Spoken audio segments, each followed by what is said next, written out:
All right, we should be live, and I think it's working this time.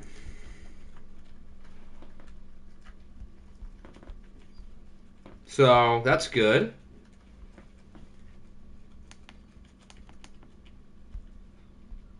Yeah, audio sounds fine.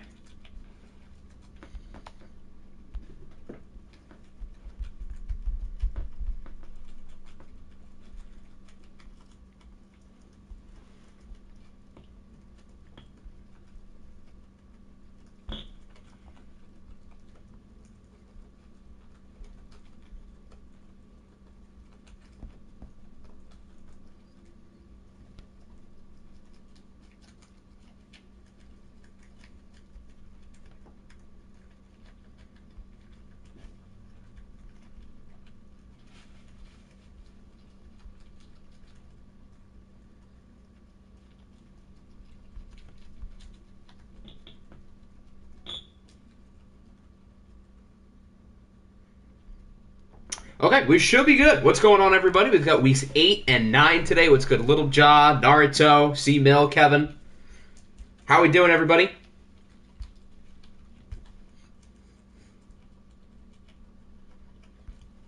So for week 8, we had the Texans and the Vikings. And in week 9, we've got the Eagles and the Bengals. Two pretty interesting games. We haven't watched Minnesota or Philadelphia yet this year. And obviously the Texans and Bengals are two of the best teams in the AFC. What is good, SGYT? What is good, Nick? Welcome in, everybody. We're not going to waste any time. We're going to get right into it. Siri, give me a whole number between 188 and 190. Whoa. I want to do 199 for the Tom Brady pick. Siri, give me a number between 198 and 199. Jesus Christ. Siri, give me a number between 198 and 199. 199. Okay. I see Siri has the same idea that I did. If I'm watched, make my playbook Chicago. Okay, I can do a little switcheroo. Because I think you did change it, didn't you? So, I think. Let me pick. You can pick the number for week 9. Oh, wow. The Cougars and Cowboys only lost by 1 vote. I didn't realize it was that close.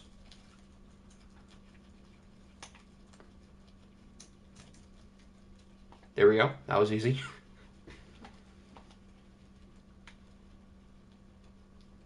How are the Titans doing? Tennessee is pretty good. They are 4-2. They lost in a watch game last week, which, speaking of, before we start, actually, I want to touch up on the sliders. Did you change your playbook? It doesn't look like you changed your playbook, so I didn't change it if you didn't. Oh, I see. You changed it before the last stream.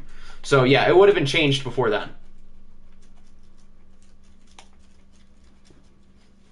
I'm done with this team sucking. If we don't win, I'm trading everybody. So basically, if you don't win and you suck, then you're just going to suck even more? Is that what you're saying? Wait, no, we just want the CPU. Right? I keep getting it mixed up. Do we just want the CPU or do we just want the user? No, it's the CPU. Yeah. Yeah, okay. That's what I thought. I keep getting myself mixed up with this. I thought it was CPU. That would make the most sense, because I think I realized last year during when I did the Next Up playoffs, I realized that's what it was too. It was just CPU, I think. Hey, do games want to trade me back Evan Neal for a significantly less price? I think the Vikings are the home team, so we are using them. I'll get the other controller.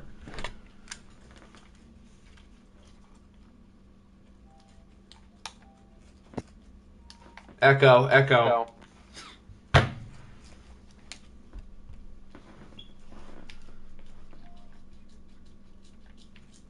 All right, so C-Mill and Naruto are both here, so both of you guys can pick your jerseys. There isn't any users. I realized that, but apparently I didn't realize that when we did the sliders previously. I just wanted to make sure.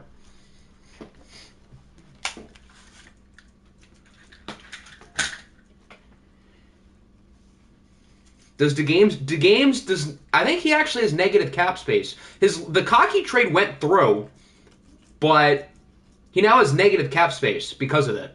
I don't know why I was able to go through and then it became negative, but like, yeah, he's like under by 400. All red versus all purple. That'd be fun, but we'll see what these two want. What's your cap space at? Why don't we check that?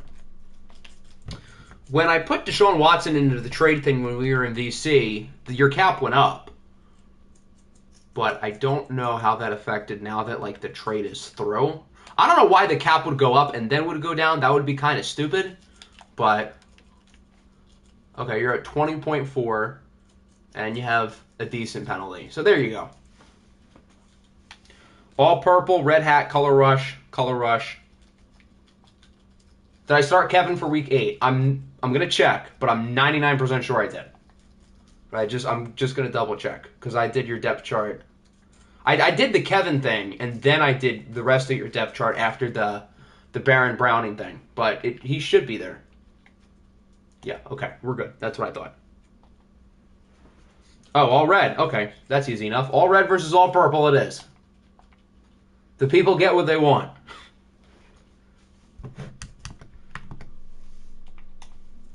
That's just like their color rush, isn't it? Yeah. I should know that considering I picked their jerseys last year.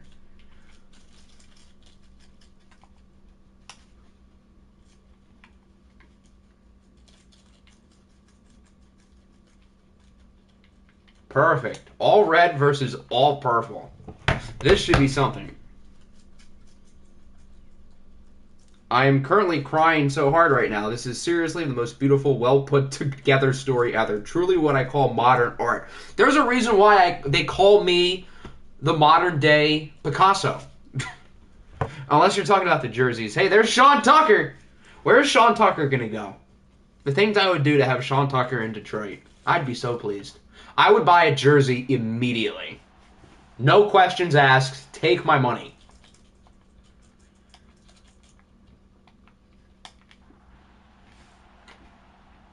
When can we see award stuff? Awards would open week 9. So that would be next week.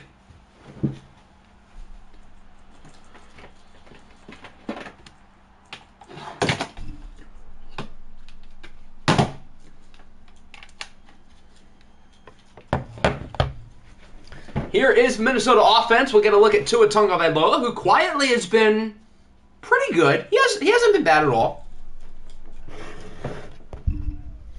An excuse to talk about Sean Tucker's draft stock again. I could talk about it for the entire 2 hours of the stream.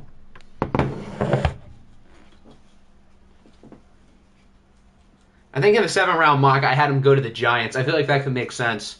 And I think I had that before I saw that they were one of the 4 teams at his pro day, although 3 of the teams there were the 3 New York teams.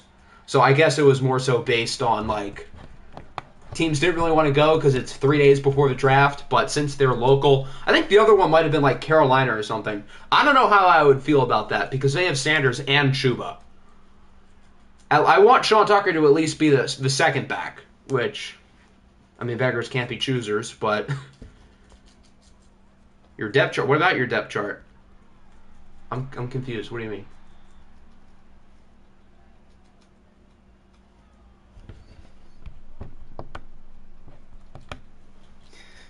If BJ Ojolari is an Eagle, I'm getting that jersey, damn it. I mean, I wouldn't rule it out. Pick 30. That'd be a good pick.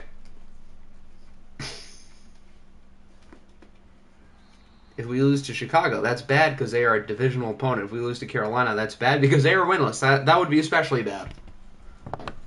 Well, we've never had anyone go 0-16, so...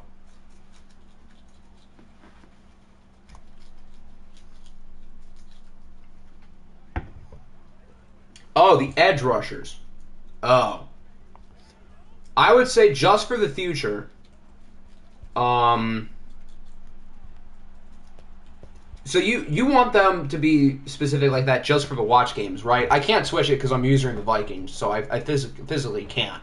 But just so I remember, put it in the depth chart, like, for watch games, do this, and I'll, like, pin it, just so I remember.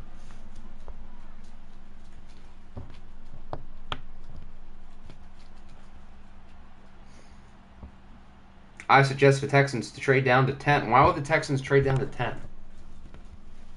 That'd be stupid. Unless they get, like, a king's ransom. And then for the Eagles, I mean, if you're going to get one of those guys, why not move up to 6? In my final mock draft, spoiler alert, none of the big 3 defensive linemen are making it out of the top 5 unless I change my mind tomorrow morning. But realistically, there's a good shot one of those 3 falls to 6. I just happen to not have that happening, but chances are it does. And then the Eagles can move up with us. We can still get one of the corners at 10. I think either Witherspoon or Gonzalez makes it there. And if not, well, I don't know. Then things would get kind of weird. Octi made the mock today to validate his erection that AR-15 will be a Lion. I don't think he will. It's just that's what I want to happen. And he happened to be on the board at 6. And again, it's what I would do. I thought about him at 5 to Seattle, but Jalen Carter for them is like too perfect to pass up. So Anthony Richardson is 2nd on my board for the Lions. And the first one is Bryce Young, who's not going to make it to 6. Again, I think there's a very low chance we do pick Richardson. I would be more upset if we passed on Will Anderson for Witherspoon as opposed to passing on Richardson for Witherspoon, because I've pretty much realized we're not going to pick Anthony Richardson. But like if Will Anderson's there and we pass on him for Spoon, I'd be not pleased. I would not be Sean Tucker. I would take Anthony Richardson over Will. Although if we picked Will over him, I would not be upset in the slightest. I would be equally as excited. Oh, wow, he missed the field goal. Huh, okay. In 2024, do you think the Bucs are going to get the number 1 pick? I don't. Because the Buccaneers play the Falcons twice, they play the Saints twice, and they play Carolina twice. Their division is balls. So just for that, no. And I don't even know, I don't think their roster is bad enough. I could see them in the top 10. Whoa, Tua. Whoa. Oh my goodness, it's tipped and caught. Heard a top 10 defensive lineman's going to slip tomorrow. It's certainly possible. If the Texans pick a quarterback at 2, which I think is 50-50, then that opens the door for somebody to slip. That would mean one of the 2 edge rushers makes it to 5. I almost feel like Seattle's going to pick Jalen Carter no matter what. So that would mean one of the 2 edge rushers falls to 6. If it's Will Anderson, I hope he doesn't fall to 7, put it that way. And if it's Tyree Wilson who makes it to 6, I can't say I'd be all that upset with us picking him. Falcons were winning the division. I mean, if they draft Bijan, which I think they will, it's certainly possible. My sources tell me a big-name corner slips in the draft. Travius Hodges-Tomlinson has a big name. Does that count? He's going to slip all the way from the 4th round to the 5th round.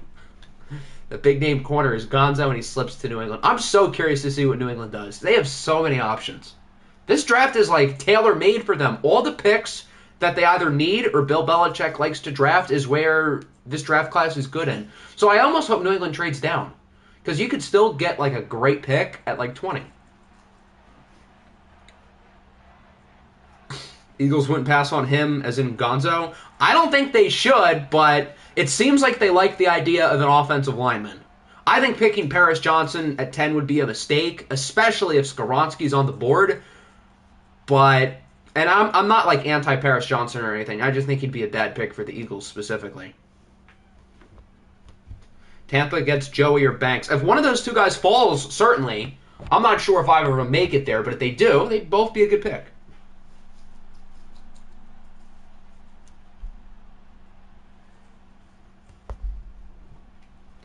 Is the draft tomorrow? Yes, the first round is tomorrow. The NFL Combine is very dumb for linemen. Like, is it though? Nolan Smith's not really a true lineman. Adetomiwa Adebaware, he tested super well, and he might make himself a first-round pick. If you're referring to offensive linemen, I mean, like the position drills are important. The agility drills are kind of important too. Look at Sean Tucker go. And it was 3rd and 4 from the 34. You would have thought number 34 would have made the play. You will get Sauce Gardner, and you will like it. Okay.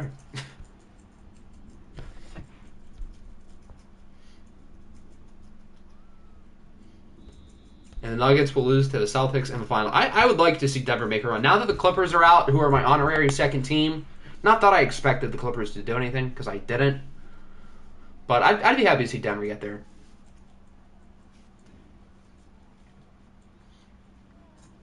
Although I still kind of think it'll be Phoenix out of the West, but I'm pulling for the Nuggets.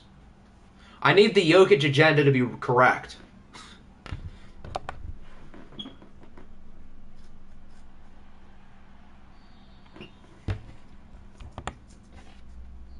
If the Flippers were healthy, they would beat the Suns in 6. I mean, the Flippers are never healthy, so that's not really possible. If they were healthy, I suppose it could happen. I wouldn't bet on it, but healthy Paul George and healthy Kawhi would make things quite interesting, because when Kawhi's healthy, he's pretty damn good. The problem is, dude's never healthy.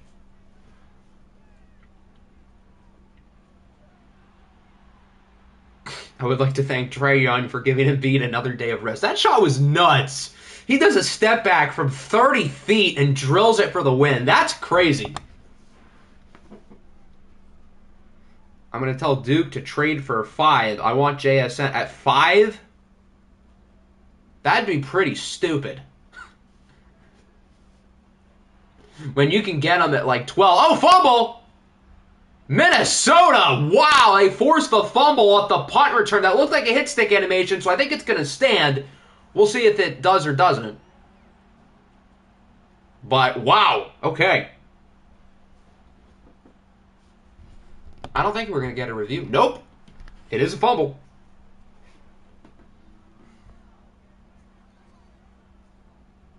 Remember how Jamar turned... JSN's not Jamar. I have JSN as wide receiver 1, but let's be real here. He is not Jamar.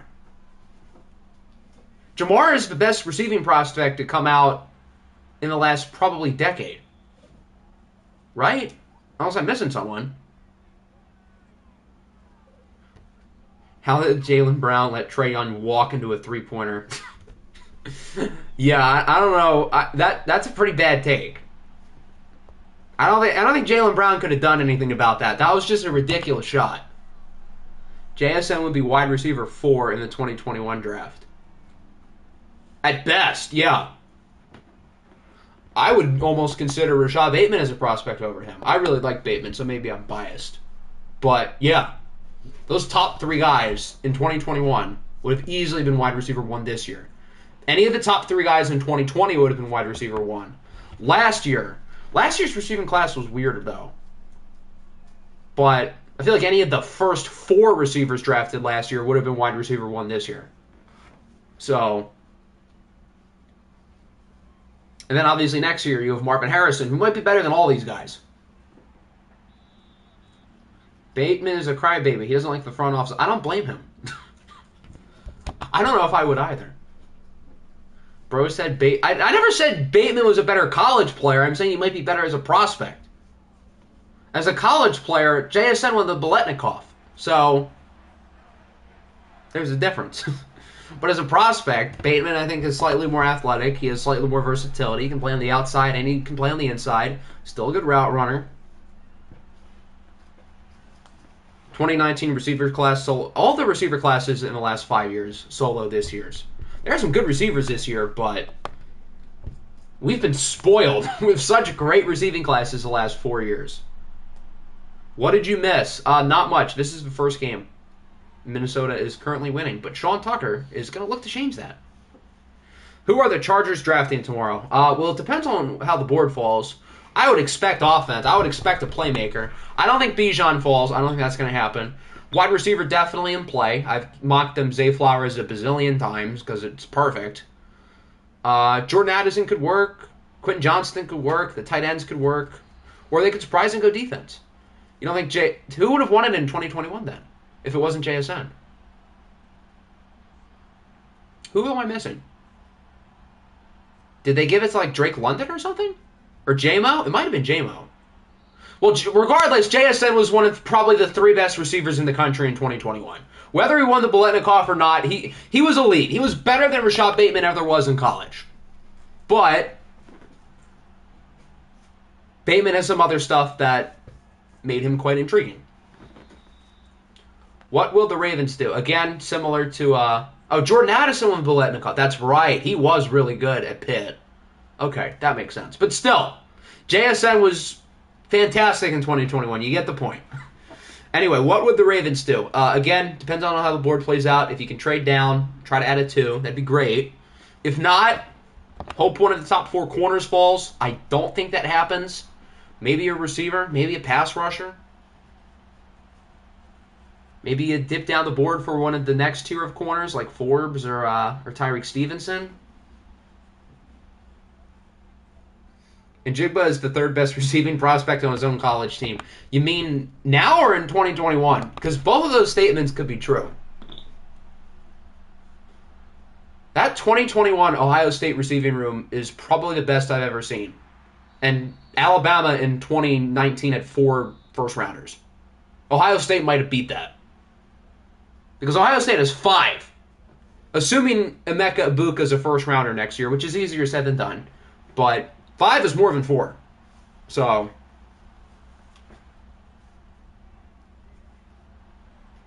Cowboys are getting Maisie Smith in the 3rd, Gibbs in the 2nd, and Osiris Torrance in the 1st. I feel like the ironic thing about that is Torrance might be the last one of that group to get picked.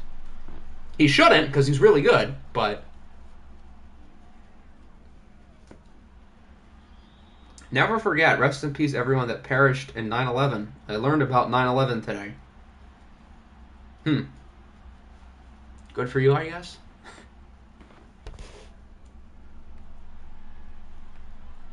Look at Sean Tucker go. Can he get in? Yes, he does. Sean Tucker. Giddy up, horsey. Please, to score the touchdown. And the Texans will take the lead. Yeah, Ohio State had Garrett Wilson, Chris Olave, JSN, Marvin Harrison, and Emeka Egbuka. And fast forward to the previous year, they had those top 3 guys, and they had Jameson Williams. So, those are 6 first-rounders in the receiving room within the span of a couple years.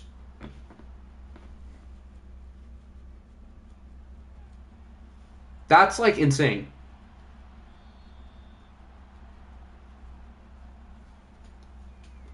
Lions are frauds. They can never beat the Cardinals. We play the Cardinals, like, every year, and we normally win. The last time we played them was the year that we were really bad, which I guess, to be fair, that's been multiple years recently. But the year we were really bad, the year the Cardinals made the playoffs, and we won by like 30. Remember that? That was fun. J-Mo went to Ohio State for his first 2 years, yeah, and then he transferred to Alabama for his junior year. J-Mo didn't play a whole lot at Ohio State. That's why he left. Went to Bama, and obviously he was really good. He took a gamble on himself, and it paid off. That joke hurt me. Jalen Carter is a Lion, and so is Bijan. I would be quite pleased if that ended up happening. The 2 best football players in the draft, sign me up. Next up, Ohio State is literally the 2019-2022 receiving corps. They do have a super team. If I was JMO, I would retire because the Lions framed me for... Well, JMO's already lost like a ton of money from like the suspension, and he lost some of his guarantees, I think. So why would he want to lose more money by retiring? Ain't no way Carter's better than Willie. I'm going to have Will Anderson graded higher, but as a pure football player, Jalen Carter's damn good. If you're gonna say Will Anderson's a better football player than Jalen Carter, I'm not going to argue with it, because Will Anderson's also fantastic. But Jalen Carter, in terms of pure talent, might be the best player in the draft.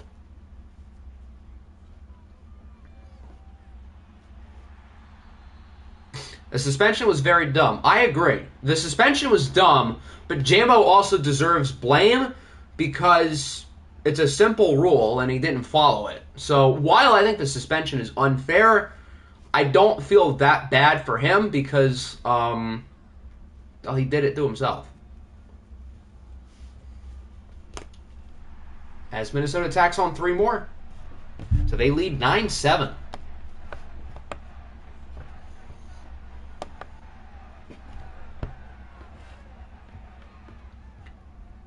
Texans are taking Tyree Wilson and Caleb Williams in 2024. I mean, that sounds pretty good. But you can't guarantee that you're going to get the quarterback you want a year down the line. Although next year's quarterback class does appear to be pretty good. But I feel like every year, the next year's quarterback class is loaded. So, theoretically, oh dear, that's a fumble. Oh my goodness. Is he going to be tackled in time for them to kick? He will. Minnesota just added 3 points. If this play stands. Jordan Battle with the recovery. Another fumble by the Texans. They're not going to reveal it. So that's literally 3 points.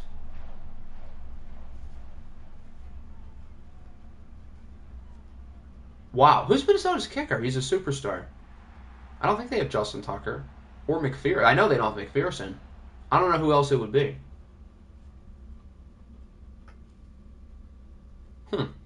Start bench cut. You can take these as who do you want long term or purely as draft prospects. As a prospect, Marvin Harrison should be better than both of them. It doesn't mean he will, because we're still a year out. And I love Garrett Wilson. I think Garrett Wilson is going to be elite very soon. So I would cut Olave, who's awesome, by the way. No disrespect to him. He's fantastic. I would probably take it safe and start Garrett Wilson, but Marvin Harrison's going to get drafted before Garrett Wilson did. And Marvin Harrison probably will have more. Will he have more long-term upside? Maybe. I'm just super high on Garrett Wilson's ceiling. So maybe I'm a little bit biased there. What a throw by Lamar over to Christian Watson as Broderick Jones is hurt. Daniel Carlson. It could be Daniel Carlson. Minnesota Viking legend. Did I fix your depth chart? Yes, I did. Your depth chart is all good. Good QB classes are biannual. I mean, 2021 was good. At least at the time it was good. 2020 was good. 2019 was... that class was just weird. I don't know if I would say it was good. 2018 at the time was good. 2017 was good. 2016 at the time was kind of good. It wasn't deep.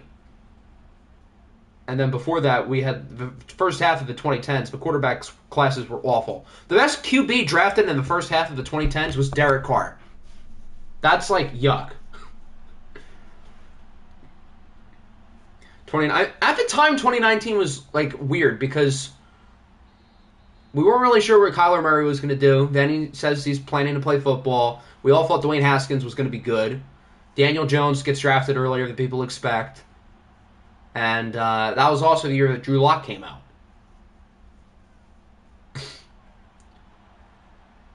As they get the touchdown, Christian Watson with the play. Bro is not meant... We never considered Malik Willis at number 2. That was never an option. Just because people said it could happen doesn't mean it would. That would have been stupid. I had Willis projected in the first round that year, and I was wrong, I'll admit, but never did I ever think he was a real candidate for the second pick. That 1 year of art. I guess Andrew Luck was probably the best QB drafted in the early 2010s, now that I say it. Yeah, even though Andrew Luck's career was short, I would say he's had a better career than Derek Carr. And Russell Wilson literally exists. Okay, scrap what I said. There haven't been many good early drafted quarterbacks in the 2010s. How about that? Because Russell Wilson exists. Do you unironically have... yeah, you see here... Here's the thing. I forgot Andrew Luck and Cam Newton existed. So, let me rephrase. After, 2011, right, we had a 4-year stretch where the only good quarterbacks drafted in the first round were RG3, who was good for a year, and Andrew Luck, who could not stay healthy and retired after 6 or 7 years.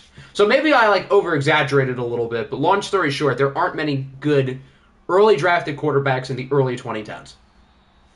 But I over-exaggerated a bit.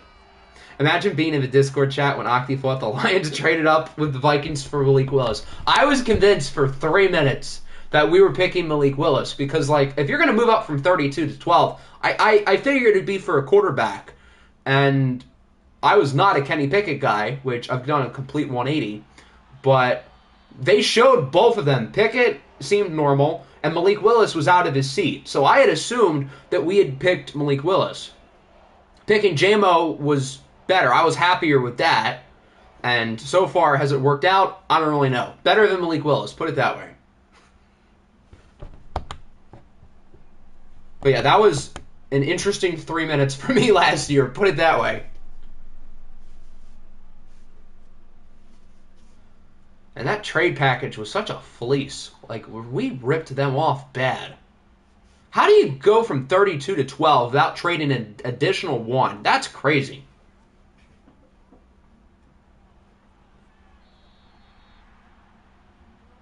Malik Willis is a project. People are just haters. Yeah, but I think we also kind of overhyped him. And I'll admit, I was high on him, and albeit it's only 1 year, but I think I was wrong. And yes, he's a project. Theoretically, he could become good, but he's got a lot to work on. Whereas with Anthony Richardson, I feel like there's more flashes, and he's easier to project. Kenny Pickett going to be good when he stops getting injured. When did he get injured last year? I don't remember this. I do not remember this happening. Kaepernick and Dalton were decent for a while. That's true, but they were also second rounders. But yes, they were early 2010s quarterbacks who had good stretches. What would the Lions be like if we picked Pickett? That would have been pretty stupid because, like, we have Jared Goff. We don't need a guy like Kenny Pickett. Even though I like Kenny Pickett a lot, that would have been stupid. What school is QBU? That's a good question. USC's had the most like good QB prospects over the last like 20 years, but most of them didn't pan out. Darnold wasn't good. Leinart wasn't good. Carson Palmer was good, but I don't know if he was worth the #1 pick. Obviously, you got Caleb Williams. That helps. Remember when Matt Barkley was the next big thing? That was fun. And there's probably a couple others that I'm like not remembering. So I guess USC, but I don't know. If Ohio State keeps churning out guys, they've had 2 first-rounders within the last 3 years. But I guess they also haven't had many good pro QBs. And the same can be said with Alabama.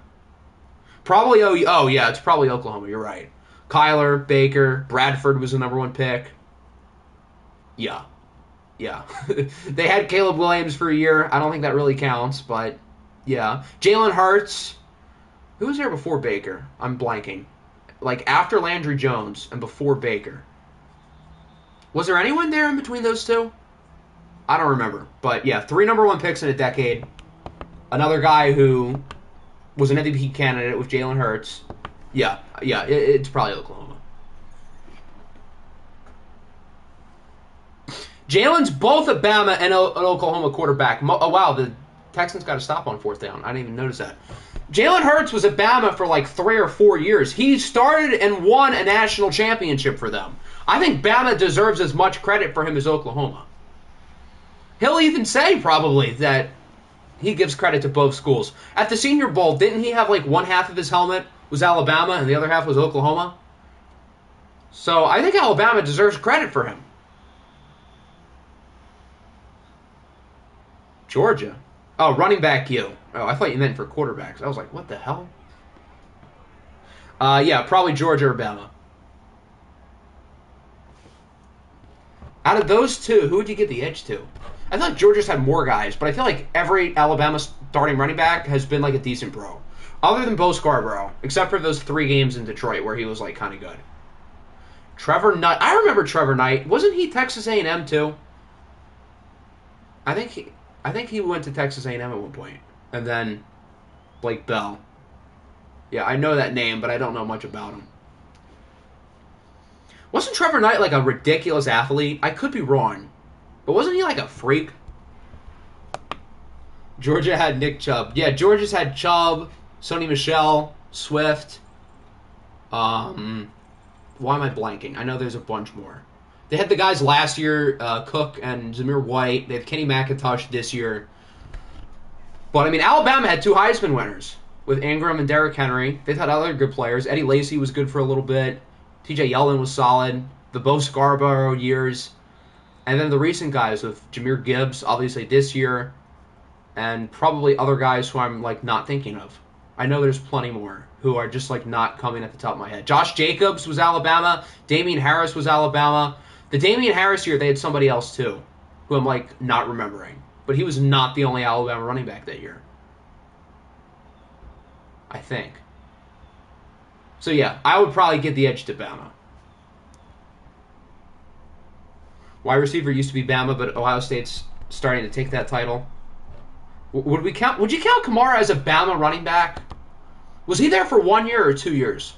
If he was there for 1 year, I don't think you can really count him. Didn't he go to like a community college or like a JUCO school in between Alabama and Tennessee? I feel like he did. Yeah, I don't think Kamara would count as a Bama running back. Yeah, and Georgia's had, I guess, more long-term guys of Herschel Walker and Terrell Davis, and probably more. But I would say over the last, like, 10, 15 years, it's probably Bama. If you project outwards, maybe it is Georgia.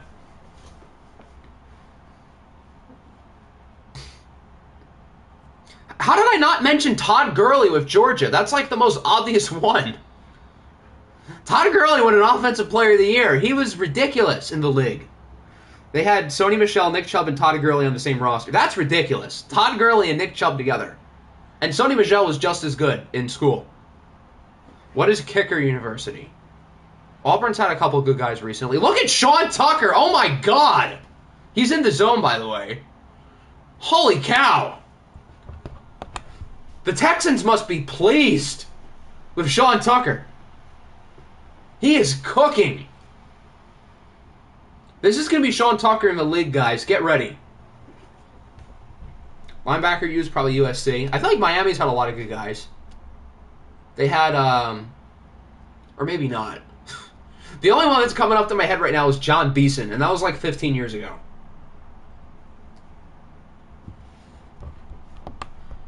I hope Sean Tucker doesn't go to Chicago because they don't need him. They have Deontay Foreman and Khalil Herbert. That'd be like a waste. And he'd be in our division, which would make me sad. Although I don't like... Miami has Ray Lewis. How do I mention John Beeson and just forget that Ray Lewis is a person?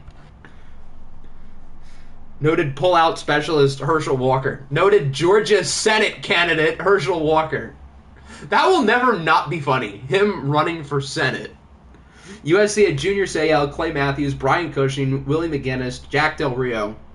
That's not a bad group. I can't lie. Although none of those guys were drafted in the last, like, 10 years, but that's some good history. Multiple guys within, like, the 2000s, and McGinnis was probably picked in the 90s.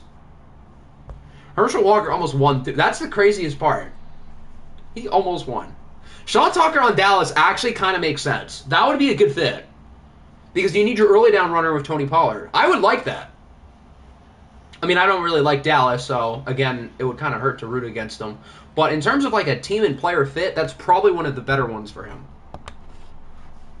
So, if he got picked by Dallas in, like, the 3rd or 4th round, I'd be happy for him.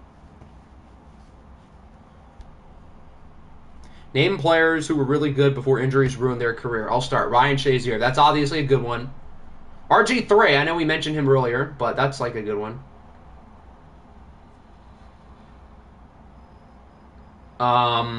Oh my goodness, what an interception by Tre'Davious White. Holy cow. Everyone's saying RG3. I'm trying to think of like an original one. Javid Best. He was going to be good. And then he like wasn't.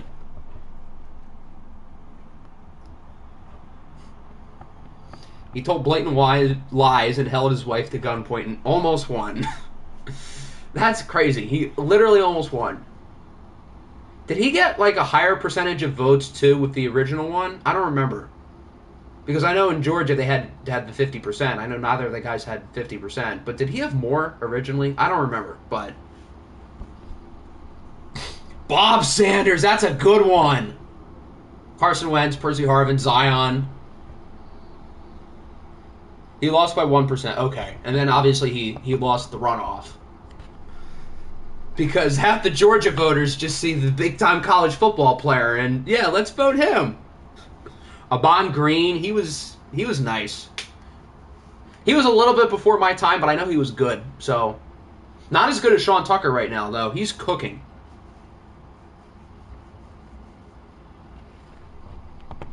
Remember when you said you would simcast my game? I do remember that, and I didn't, which was an oopsies. So, how do I, I'll make it up to you. Telling blatant lies is like the main strategy for political candidates. You are not wrong. You are not wrong at all. I'm so hungry, I want pizza. Where should I get it from? I'm going to try not to be biased here, because I can easily be biased. Get it from where there is the closest, so you don't have to wait to eat. How about that? Brian Westbrook was nice. Sterling Shepard, not Sterling Shepard, what the hell? Sterling Sharp, he was quite good.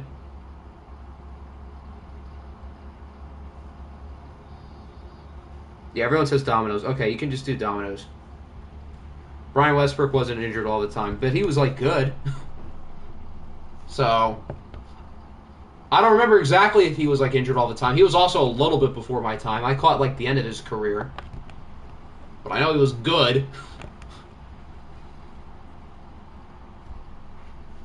Pizza Hut is the closest. Okay, then do the second closest.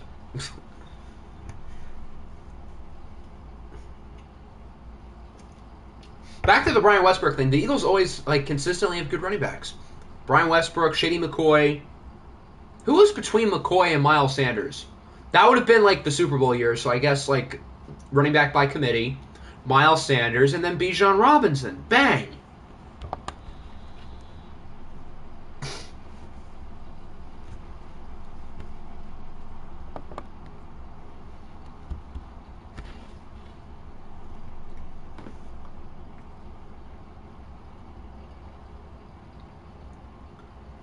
So the Vikings are down by 13 with 3 minutes to go. Remember when Minnesota was, like, winning this game? Can we all agree that Chase Young is overrated? I would say his value is overrated, but, like, when he's on the field, he's good. It's just that he's, like, not on the field.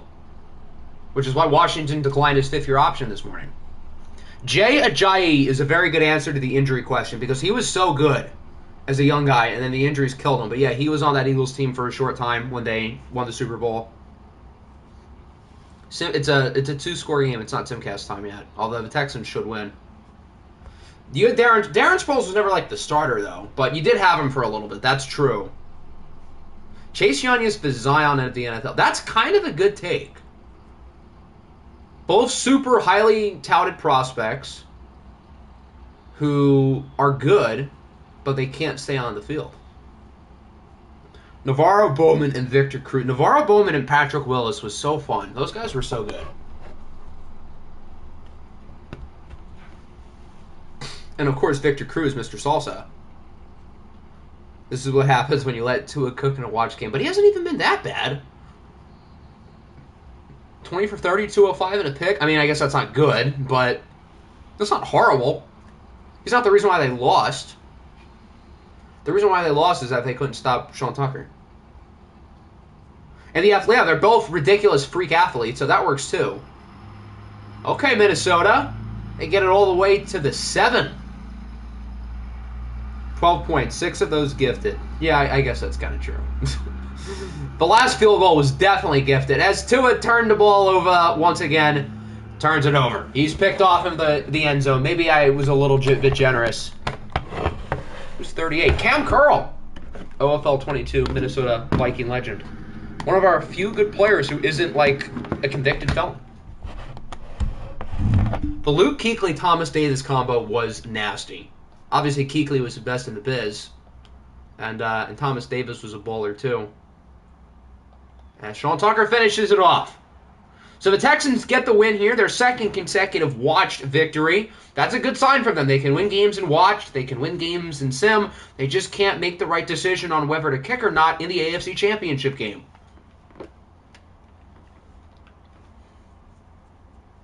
Tua turned the ball over twice. He wasn't horrible. He wasn't the reason why they lost, but I guess he wasn't helpful. Lamar was quite good, though.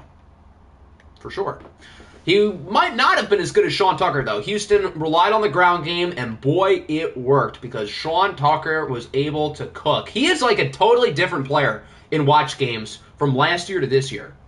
It's like a flip switched for him, and now he's really good, which pleases me. All right, it is sim time.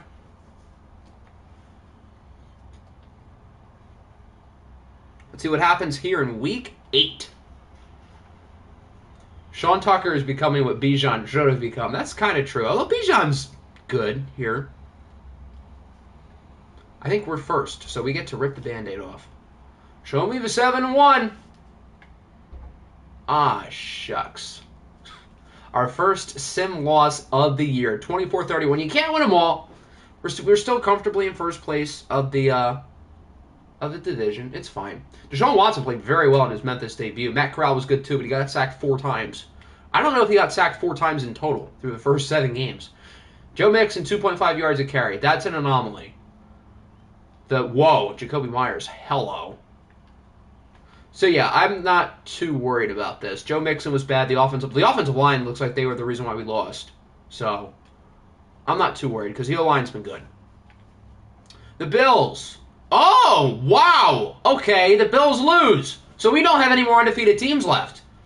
The Bills and the Bengals lose. Wow. KJ Jefferson outperforms Trevor Lawrence. So we're not going to have any undefeated teams again, which I guess isn't like a surprise. Will Anderson, whoa. Von Miller was also good. How do you feel about playing your defensive line? I'm not worried. Our offensive line's going to put more time in practice. They're going to put more time in the film room. They'll be fine. How do you feel about our defensive line, though? You got to play tackle for loss leader Corey Foreman. Who won this game? I think the Broncos did. Yeah, 13-10. Both QBs were mid as hell. Which I guess makes sense when the game's 13-10. Nick Bosa with 3 sacks. I mean, Hector, I guess, is a minority, technically, so that would explain quite a bit. The Chargers lose to the Dreadnoughts 28-32. Wow, 22 points in the fourth. They were down 20. The Chargers were up 28-10 in the fourth quarter and lost. Okay. Jalen Hurts must have had a huge fourth quarter. Kevin Shasha was 351 yards and no turnovers was pretty good. He got sacked a lot, so I guess there's that.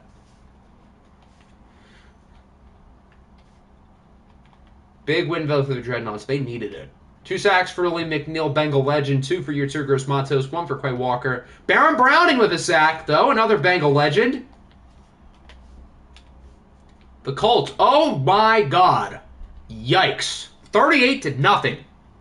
Enjoy the Jamal Adam effects where he destroys your chemistry. I mean, we're 0-1 with him so far, so you might not be wrong. Was Baron Browning the piece that held this team together? Although Baron Browning's team choked a 3-score lead in the fourth quarter, so let's be real, it's probably not him.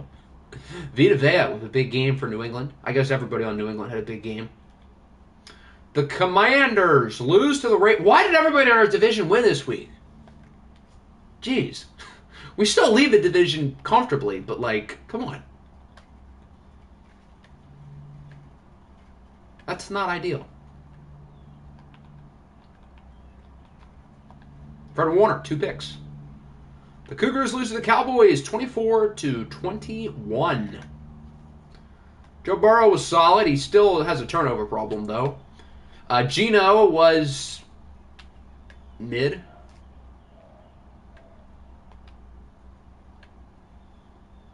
Y'all didn't want to watch this game. No, we didn't. We're going to watch the Cowboys at least 2 more times this year, presumably.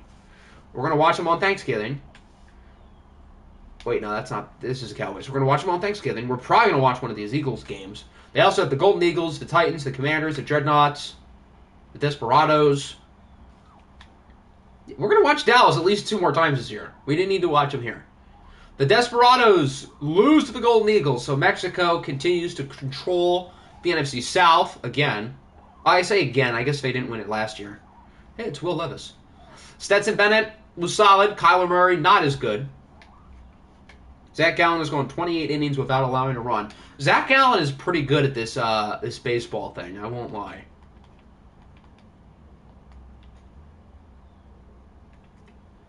The Dreadnoughts, we saw them. They had the big comeback.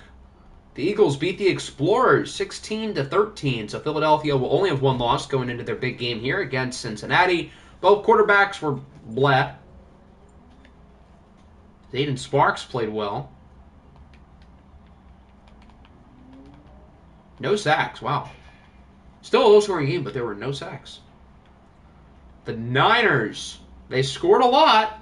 Look at this defense. 35, 31, 24, 42, 42, 42, 35, 42. Their defense is booty. Although Travis Flight played well, though. So did Dak.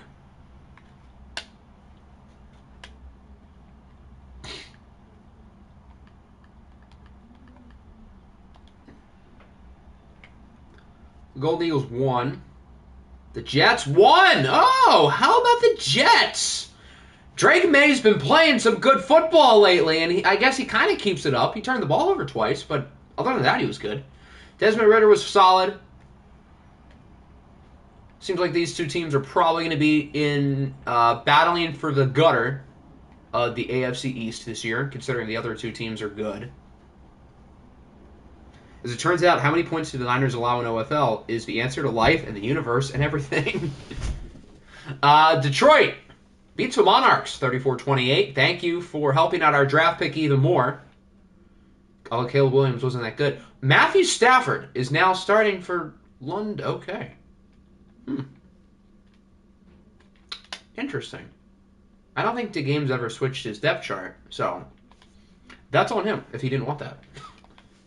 I assume the game signed Stafford for him because they had like one quarterback on the roster. Yeah, Jaron Hall. So I had to pick up another one, which would have been Mr. Stafford. Maybe Cocky was playing well. He was never the problem. Look how many points they've scored. They've scored at least 17 points every week, and they're 2-6. Look how many points they've allowed. 20, 56. 32, 21, 35, 37, 35, 34. Their defense blows. Cocky was never a problem. When he traded Cocky, I was happy. Cocky was the one guy playing well. So now that draft pick's going to be even better. The Nighthawks beat the Snowhawks in the Mid Bowl. That's disrespectful to the word mid. I'm sorry. In the Tank Bowl, 35-17. So Portland is still winless. Right? They didn't have any wins. They were the other team, along with Carolina. The Nighthawks get their second win of the year. Good win for them. Although, I mean, this team isn't good. They've beaten the Snowhawks and the Jets. It's not exactly the best of competition. So in a Tank Bowl, who really wins? That's a good point. The Titans beat the Oilers 31-28. Herbo was solid. Isaiah Thomas was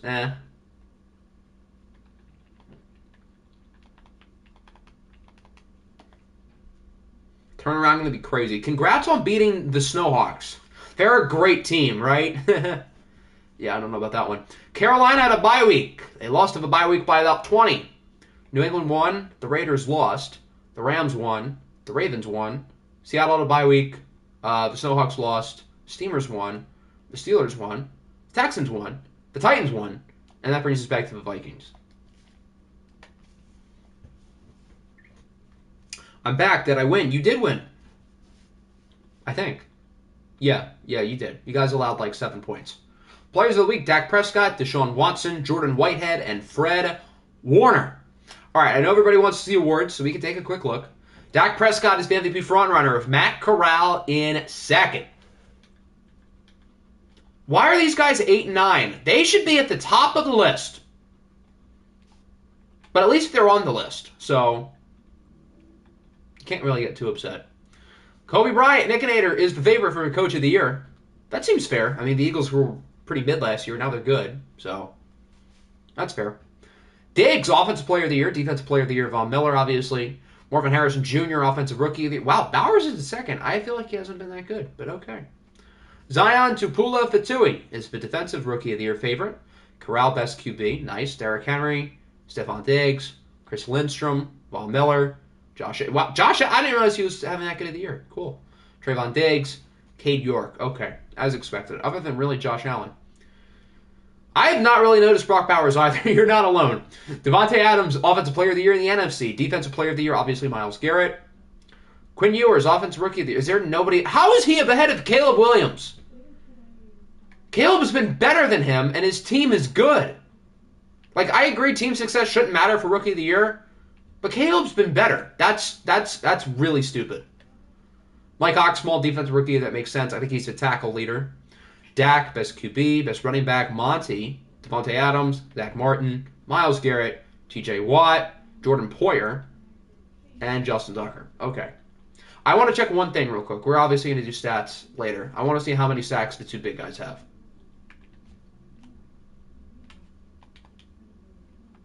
Yeah, they should be 1 and 2 in the MVP race. 1 and 2. Their numbers are basically identical, so you can't really go wrong either way. But 1 and 2. Yeah, we can take a quick look at Brock Bowers, and then we'll get to week 9. How about that? Because I'm curious, too. That's not Brock Bowers.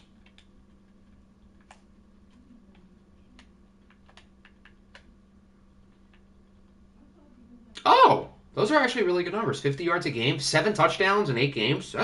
That's quite good. Okay. I'm good with that. I didn't realize T. Higgins led us in yards. I'm surprised by that. Okay. All right, week 9, we've got a huge matchup here with the Bengals and the Eagles. I promised Nick I would let him pick the numbers. I also promised Shiesty I would simcast one of his games because I made the mistake one of the other weeks. So we'll do that here. We'll do that now. It's against the Colts, so Lions should win.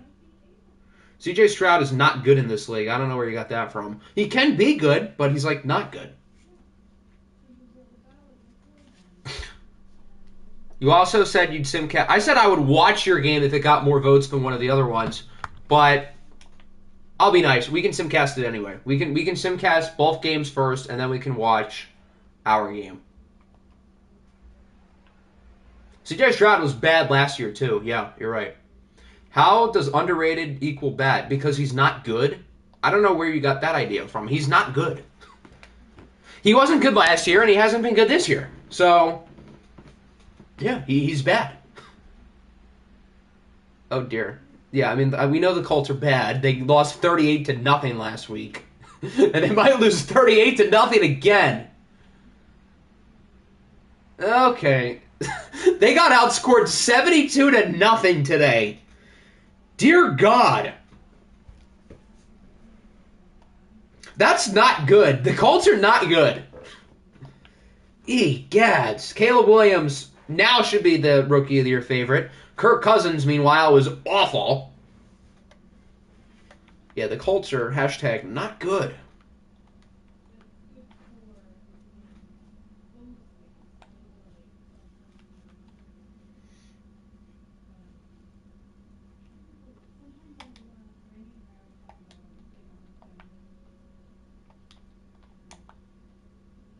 Was this game primetime? I had the same question. 8:20 p.m. Oh, boy. That makes a lot of sense. What type of primetime game? Thursday night. Okay.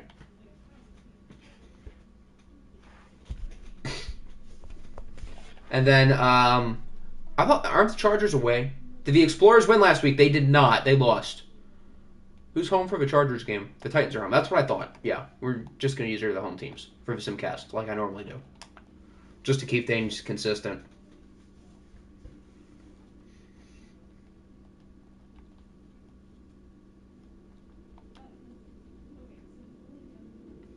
I think I know why Quinn's above Caleb, because he had the bye week. He still shouldn't be higher, though.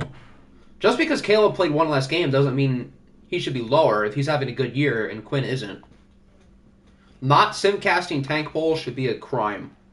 Do we want to simcast tank bowls?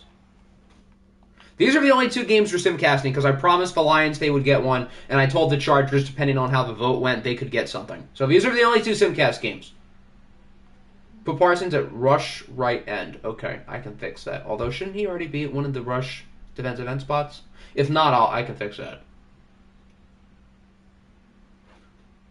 Looks like the Titans should win this game. Chargers are making it interesting. Let's slow down. Okay, the Titans were just chewing clock. It's fine. So Tennessee wins 24-17. Was Kevin not... Kevin did play well in week 8. He played well again. And fix Romeo, please. Got it. We'll do that.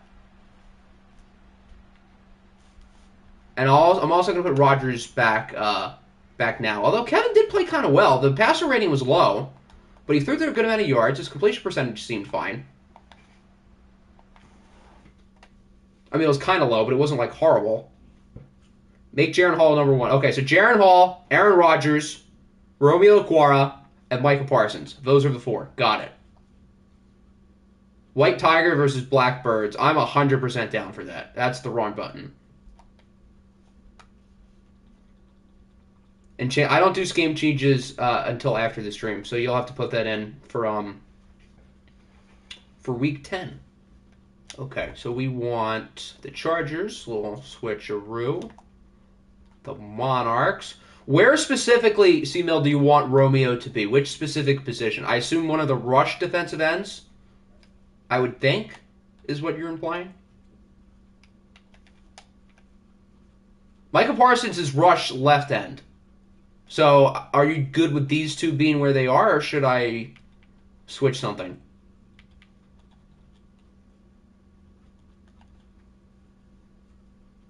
Cut Stafford. You have to have two quarterbacks on your roster. Can't remember which one I have. Okay, I can check that.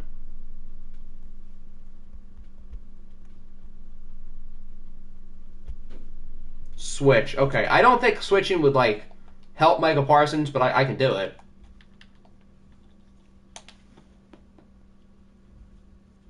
Okay, and then Romeo is rush right. Perfect. All right, those were the four. Now we're good. Siri, give me a number between 68 and 69. Let me go with the classic. And Siri lands on 68, because Siri hates fun. 68 is the Eagles, the road team.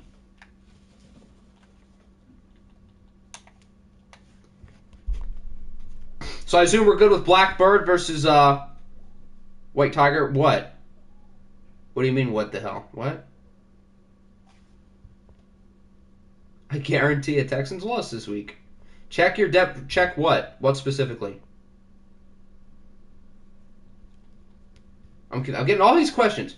I was supposed to pick. Yeah, but you didn't pick the number. I'll let you pick one now, but like I mentioned it before we simcast. I thought you were going to mention it there, and you didn't.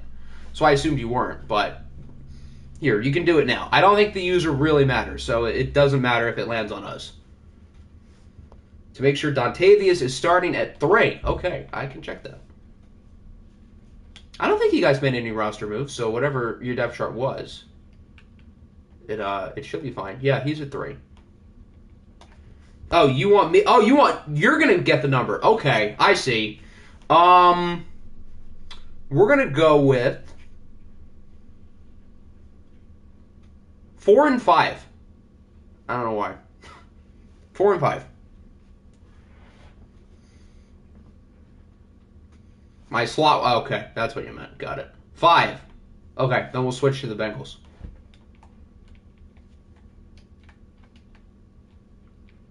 That's not slot.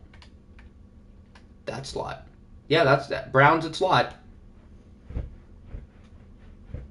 So, I guess maybe he's just either not good or not getting the ball because C.J. Stroud's not good.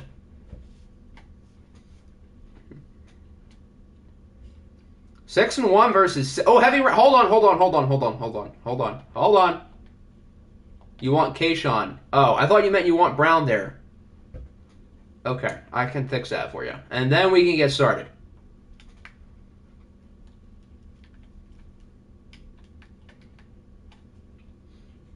Who does heavy rain help? Us or the Eagles? Because I feel like we have kind of similar teams. New ability unlocked for where? What? Huh? Who? What? Oh, up there. It might be Matt Corral because he's like close to a 75 overall. Pass the ball or run the ball? What do I want to do? I think we have a better chance of winning if we throw the ball a lot. I know it's raining and that seems kind of crazy, but I want to put my trust in QE1. Top option. Yeah, but I wanted to click the weather scenario. That was the whole point. I won't click it. If I don't click it after the game, I won't get the rewards. Yeah, Matt Corral has a new ability. That's what I thought. If I don't click the weather thing after the game, I won't get the rewards. I just wanted to get the heavy rain thing. Have I seen your secondary? I don't care, though. That's the thing. Have you seen my receivers? Okay, so White Tiger. JT should automatically be put back because he's, like, good. That's not Blackbird. No, that's Blackbird. You have Chidobe. Okay, you know what? That's a fair point. You're right. Is it raining? It is definitely raining. For week 9, we've made it pretty much to the halfway point of the season. As the Eagles at 6-1 face off against the 6-2 Cincinnati Bengals coming off their first sim game loss of the year. We have not watched the Eagles at all this season, but that'll change right here. QBs aren't a winning stat. I know, QB wins are not a stat, but that doesn't mean CJ Stroud is good. It almost looks a little snowy, yeah, but that's definitely rain. It might have been because like the outside of the stadium was white.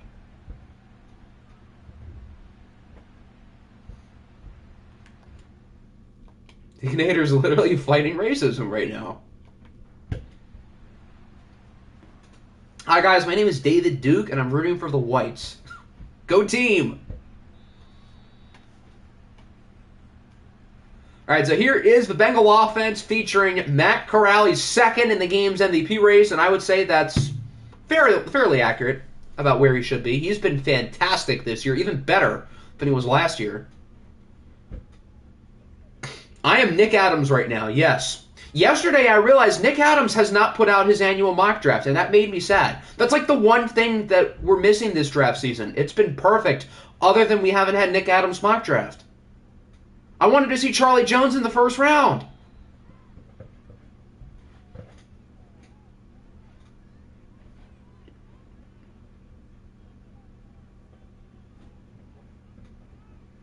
And you're Barack Obama. There you go. Okay, there's something. I think that's T. Higgins, our receiving leader. Gets about 20. Charlie Jones at pick 4. Who needs C.J. Stroud anyway?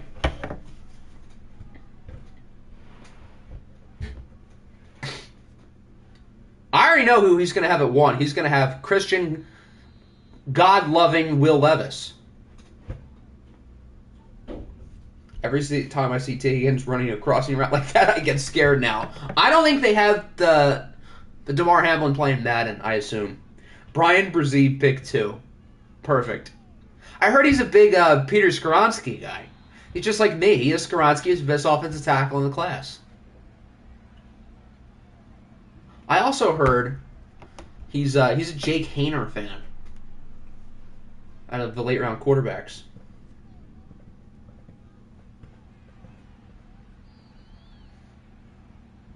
And his defensive rookie of the year pick is Riley Moss.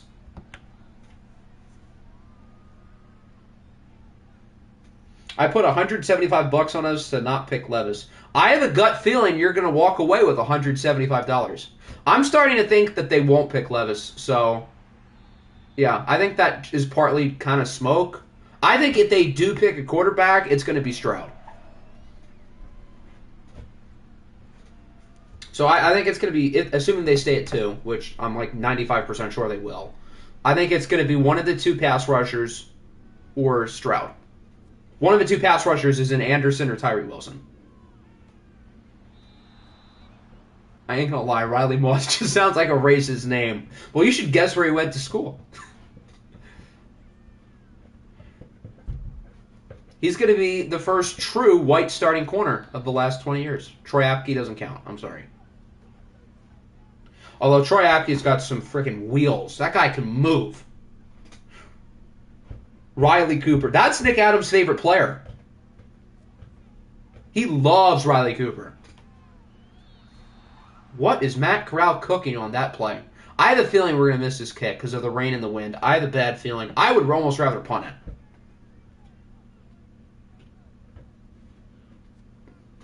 I don't think we're going to make this kick. Yeah. Doink. Oh, he made it. Okay. I should have trusted myself to drill it. That didn't doink off the crossbar. That doinked off the net. Okay. That was like a line drive, that kick. And he still made it.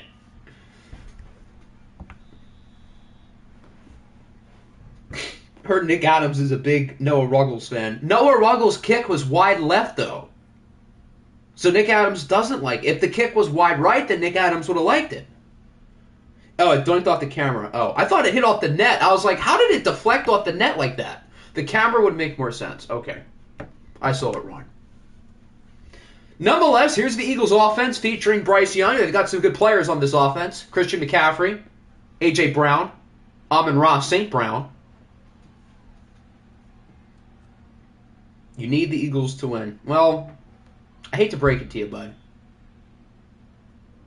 We got an Iowa transfer named Arnold Bruce the Sixth. That's a fire name, and I was so mad when I saw he was black. Iowa's like the whitest school ever. Does anyone disagree? Tip, doink, doink. Nope, no one wants to catch it.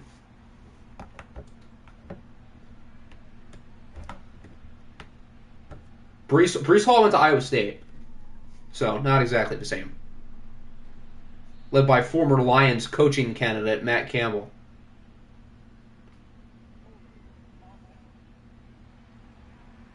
We had the killer bees, Bryce, Brown, and Brown. Didn't you guys have Brevin Jordan at one point? There's your fourth B. I don't know if you still have him or not.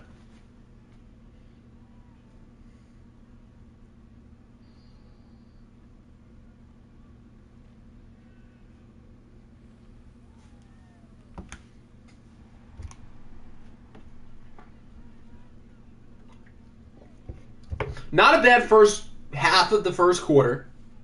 Got some points, got a stop. CJ Stroud is beating Bryce in every stat, particularly interceptions and incompletions.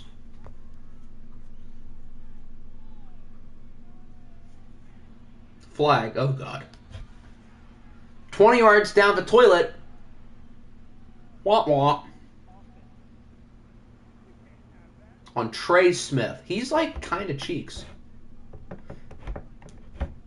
He's like the one offensive lineman that I don't like feel good about. Which is weird, because I think he's like my second highest rated one. Oh, I thought that was picked. Oh my gosh, that was close. I thought he picked that off.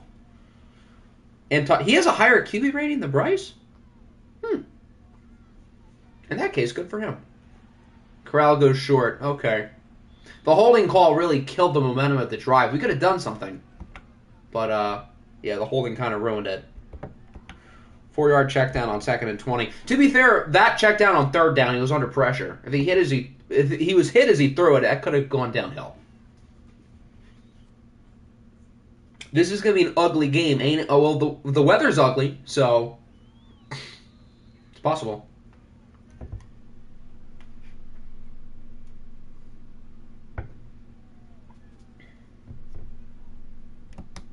Did JMO bet the over or the under? In points, I hope he bet the under because of the weather.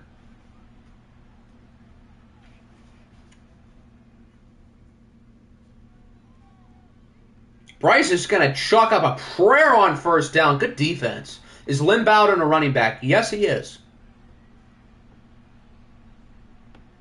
Is Arch Manning in the 2025 class? If he declared as a junior, he would be 2025, yeah.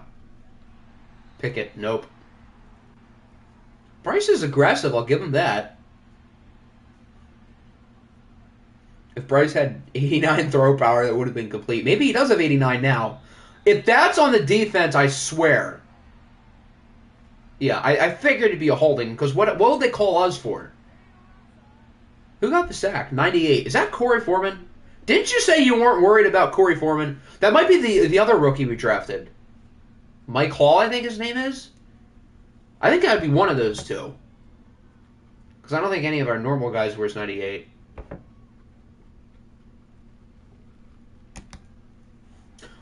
Okay, so the defense is looking good. Roughing the passer for putting his body heat on him. Roughing the passer for breathing within the vicinity of him.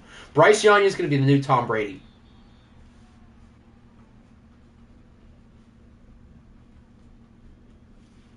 How can you hold and let him run? Because it could have been another player who held. Like maybe it was one of the tackles or something. I don't know. Who got called with the holding?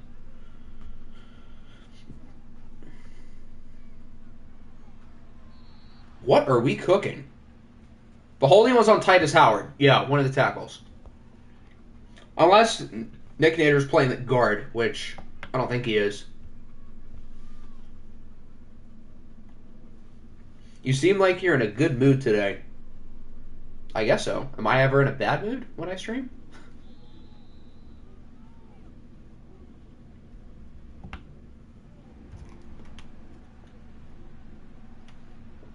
Stetson Bennett is like Daniel Jones for me. Doesn't pass for a lot of yards or touchdowns, but he wins. I mean, Stetson is kind of balling. I'll give him credit. He's been playing well.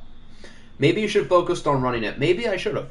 But I kind of had a feeling like with our playbook, we just don't run the ball a lot in running game and in watch games.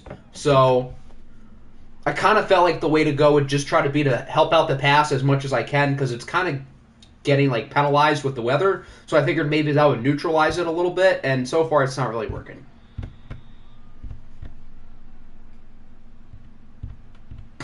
But in watch games, we throw the ball so much more than we run it. So I just kind of figured, like, what are we going to do more? Probably throw it. So I want to make our pass game as good as possible, considering the weather already doesn't help.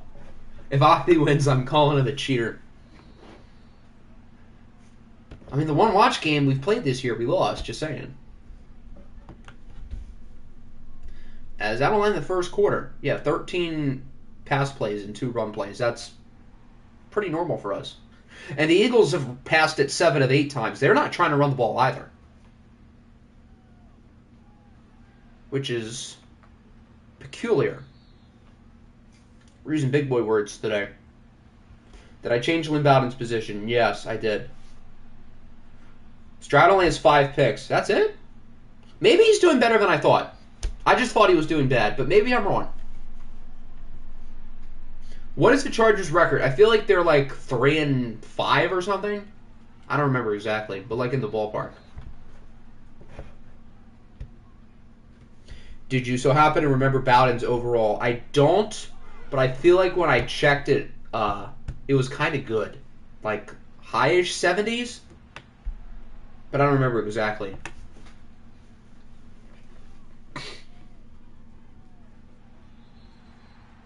Yeah, I know I mentioned it in DC. That's when I would have checked. And I feel like it was probably somewhere in the 70s. Because he played running back at Kentucky, so I would think he would have a better chance of being high there than somebody else.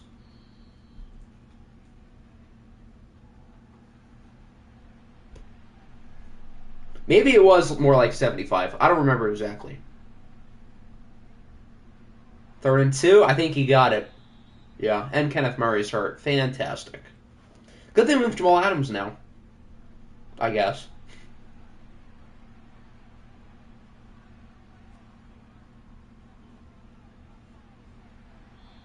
Can we stop him to 3, please? Our front has been pretty good this year. It would be nice to see if you guys can make a play.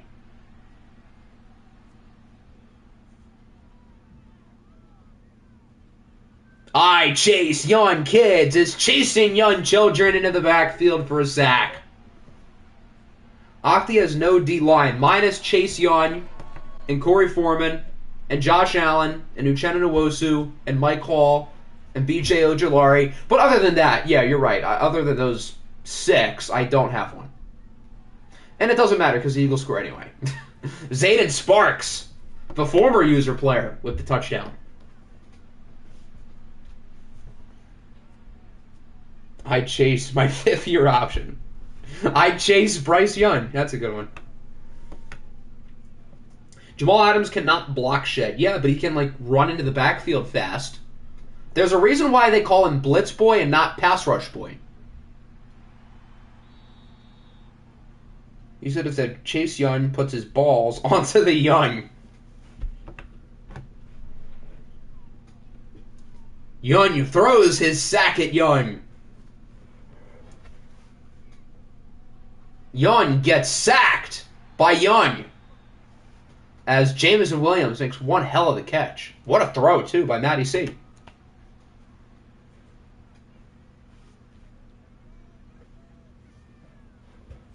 I chase Young sacks. Is that bad?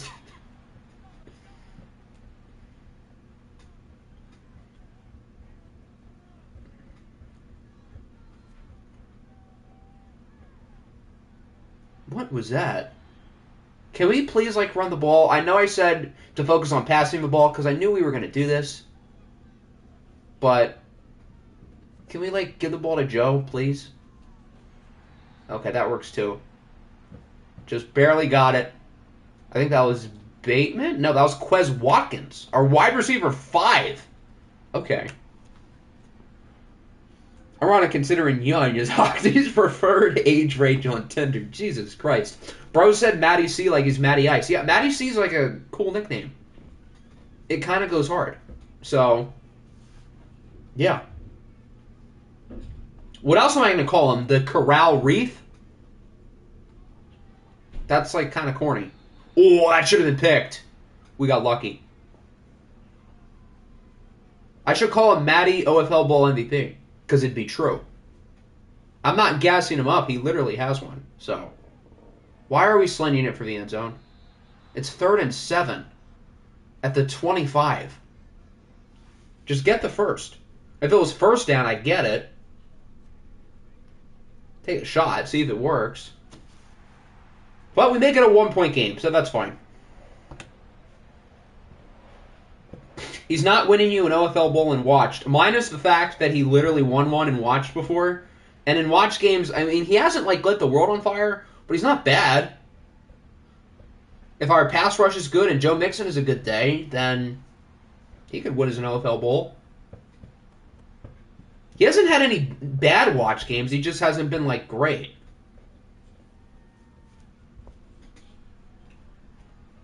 The Aviators were EA's darling. Yeah, but it's still... Matt Corral still played well. And he's been good for a season and a half here. Pick it off! That was right in his hands! Number 5. Is that Jalen Petrie? He wears number 5 in real life, so that would make sense if it was. Catch the ball, buddy. And then that happens. Fantastic. This is an entirely different OFL. I'm aware... But Matt Corral is still an OFL Bowl MVP, and so is DJ Uiagalelei. So therefore, I'm going to push my agendas. I think Jamal Adams wears like 11 or 12 or something. As another dropped interception there. Maybe that's not Petrie because it's a superstar. Would it be James Bradbury? He's the only superstar in my secondary. Ooh, we got lucky. He was open there.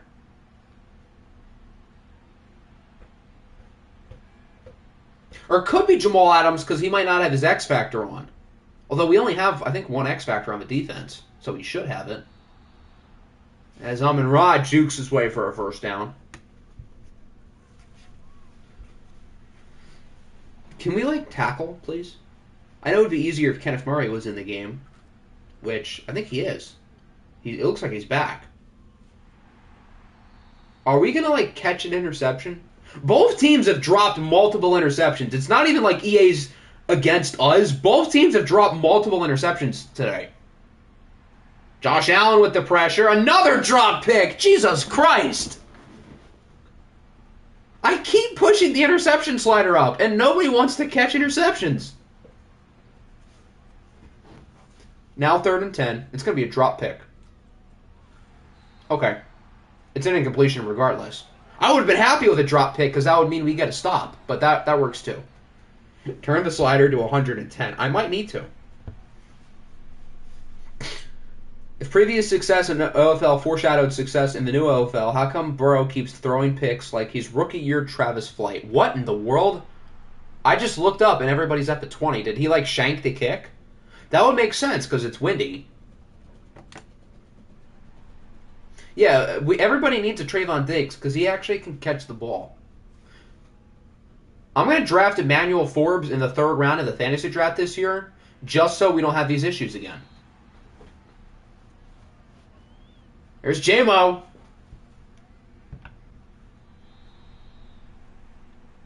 As we're up to 2-minute warning. Got ourselves an interesting game. I think interesting would be the word.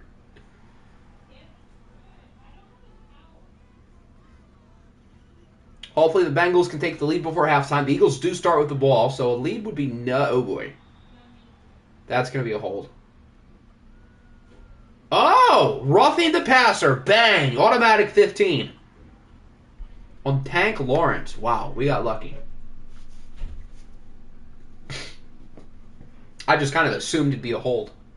But I'll take it. Joe gets the ball. That's a rarity.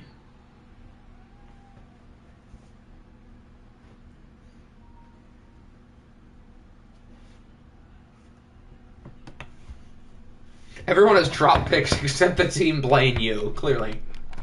Matt Corral's double luck. Yeah, but Bryce Young's also had the same luck. We've dropped arguably more interceptions than them. I don't know exactly. It's been a lot from both. But whatever Matt Corral's devil magic is, Bryce Young is the same thing today.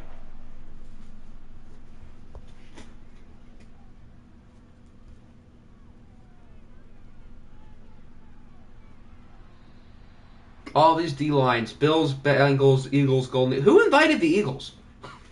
I'm mostly kidding. I don't think the Eagles is as good as those three, but theirs is good.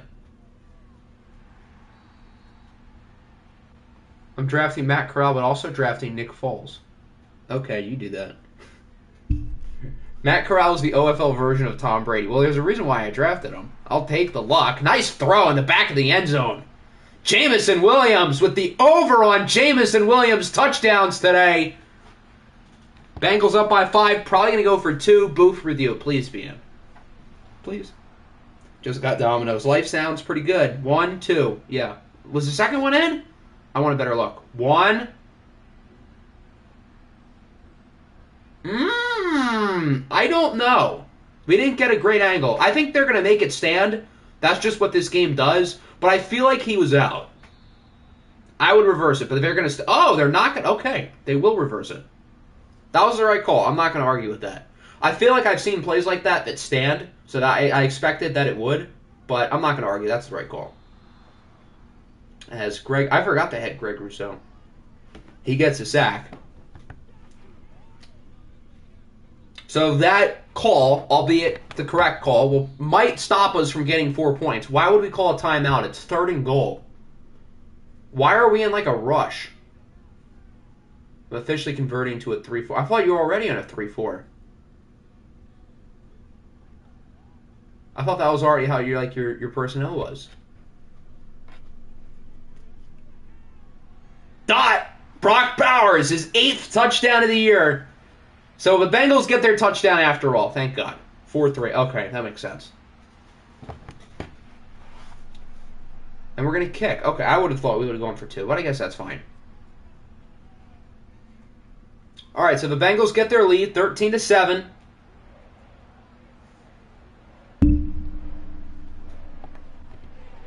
Brock Bowers, sleeper offensive rookie of the year candidate. He's on pace for 16 touchdowns. Who do you think is going to get the number 1 pick? The Panthers or, I assume, the Snowhawks? Who's going to be worse?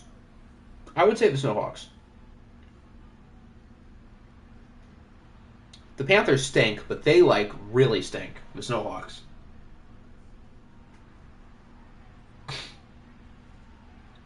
The Eagles have all 3 timeouts. They can certainly do some damage. Well, now they have 2. I jinxed it.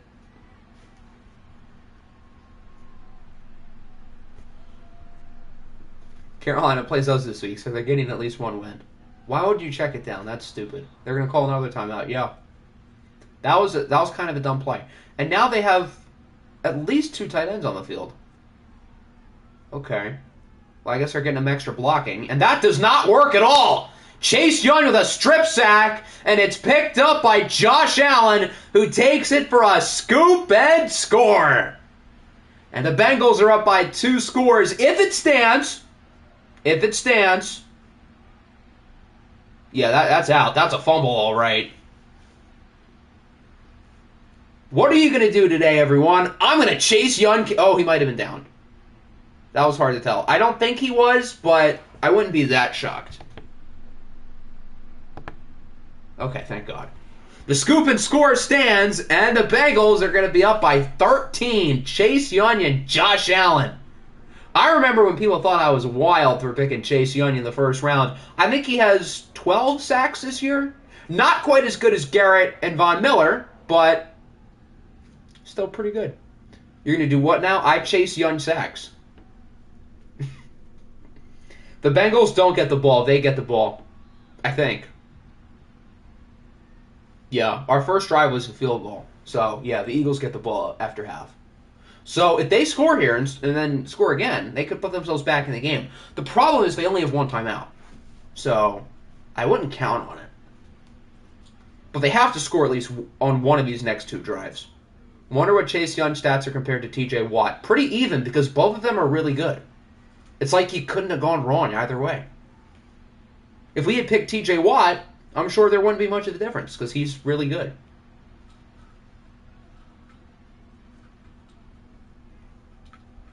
Why are they checking it down? That's like, why are we calling timeouts? What the hell? That's stupid. We're up by 13. We're not going to do anything if we get the ball back, okay?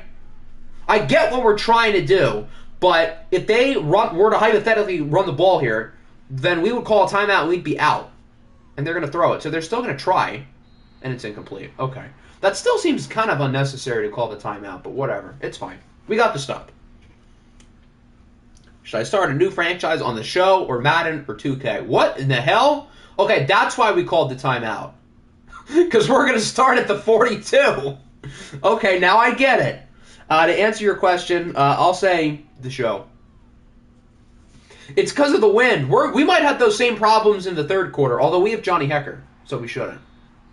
Okay, take the points. Don't do anything stupid. Take the points. I understand it's like kind of a hard kick, but we have the weather advantage because the wind is clearly against them. Good. Take the points. What team on the show? Do I torture you and give you the Tigers? And the kick is good, so the Eagles shank is the difference between 3 points. It is still a 2-score game, but a disastrous end of the first half for the Eagles, who at one point were up 7-3. I'll do the Tigers. I'm sorry for you. All right, let's see who the Eagles punter is. Who shanked it? DJ Wanham, current Jets sack leader. I don't think that's a good thing. Wow, we have 20 points this quarter. Michael Dixon. So he's good. So maybe Johnny Hecker will have some problems. He's averaging 47 yards a punt. Maybe that's because of his punts in the first quarter. That probably got like a benefit from the wind.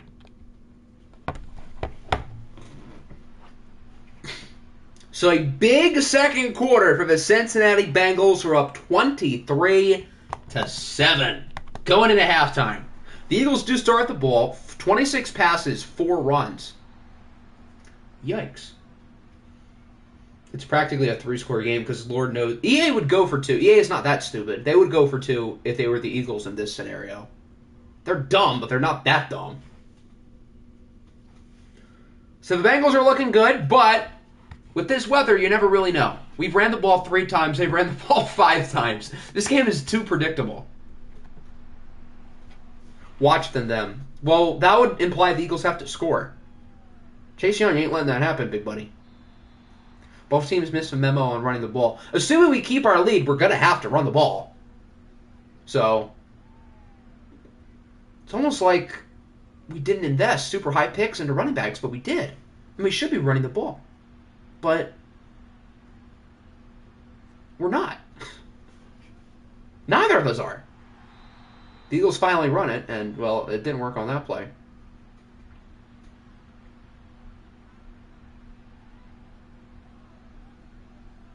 Do you even want to watch the Cavs? I don't know, do you?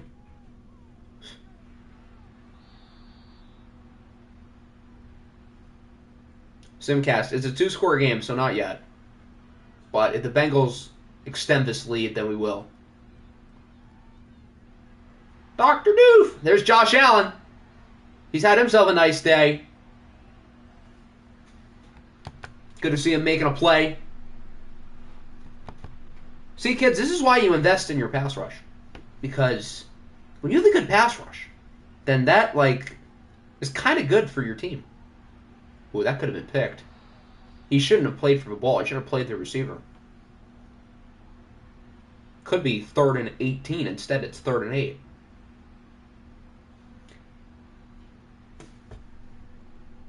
This is our chance. Eagles down by a lot. We play a winless team. Cannot wait to see how we mess it up. What if we mess it up for you?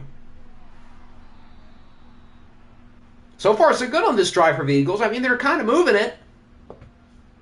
Dr. Do, 4 catches, 32 yards. He's cooking. Flag. Probably a hold. That didn't look like a face mask animation. Yeah, okay, good. On James Daniels. Titans franchise legend. It does, in fact, benefit teams by having a great pass rush.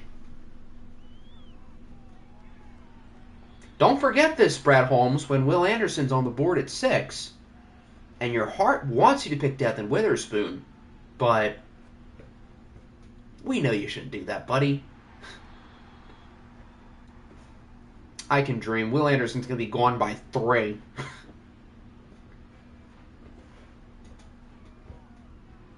Bryce Young under pressure from Josh Allen again.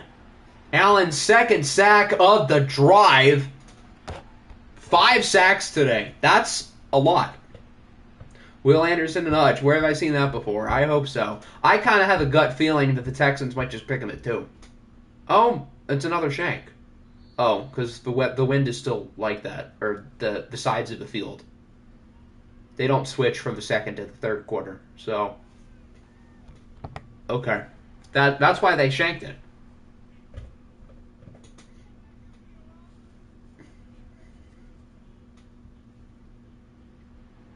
Let's try to run the ball. I know we haven't ran it well, but let's try to run the ball, take some points, and make it a simcast. Texans should not pick him at 2. He's a bust. The Cardinals should draft him. I mean, there's a good shot they don't. When I woke up this morning, there were 5 guys I thought the Texans could pick. Now I think there's 3. We're narrowing it down. So just for that, the Texans are going to pick Anthony Richardson, aren't they? Talk to me when the city of Cleveland doesn't get owned by all the New York teams. Wow. Got him.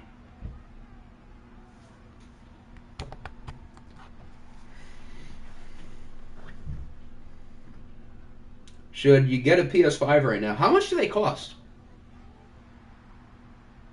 I mean, it's not like dramatically different than the PS4, but it's better. I'll tell you that.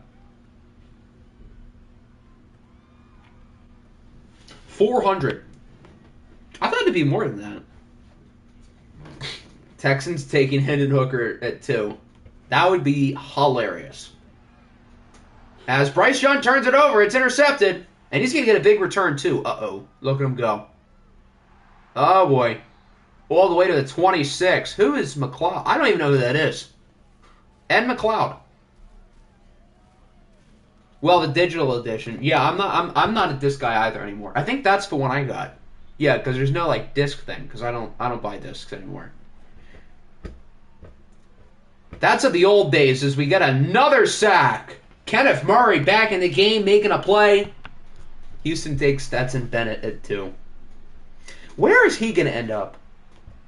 I'm curious. I think in the 7th-round mock, I gave him to Green Bay because they need like a somewhat, maybe not established backup, but like a winner, a guy who can be a serviceable number 2 behind Jordan Love. So that would kind of make sense. How many times has Bryce Young been sacked? He has been sacked 6 times. The Eagles will probably kick here. It is still going to be a 2-score game, though.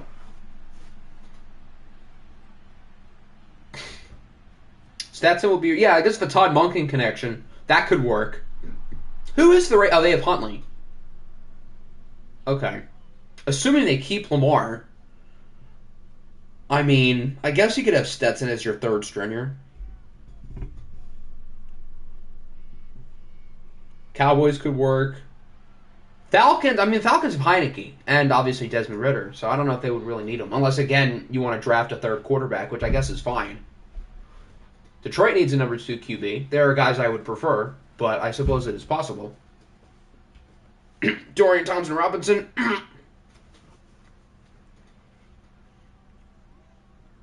I'd rather have Anthony Brown, too. I'm biased, but... Okay, just don't turn the ball over, please. When did the Falcons get Heineke? They got him right at the start of free agency. Can we, like, run the ball? It's practically the 4th quarter. We're up by 13. It's raining. Please, for the love of God, run the ball.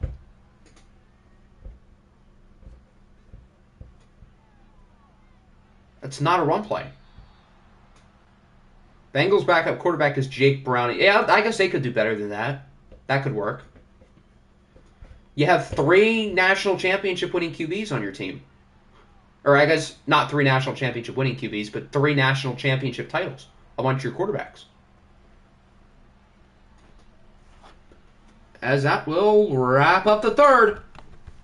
Bengals still up pretty convincingly, 23-10.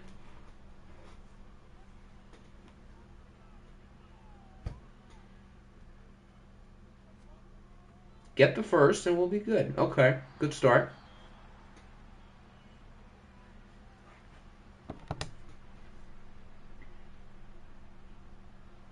Jake Browning was a dog at UW.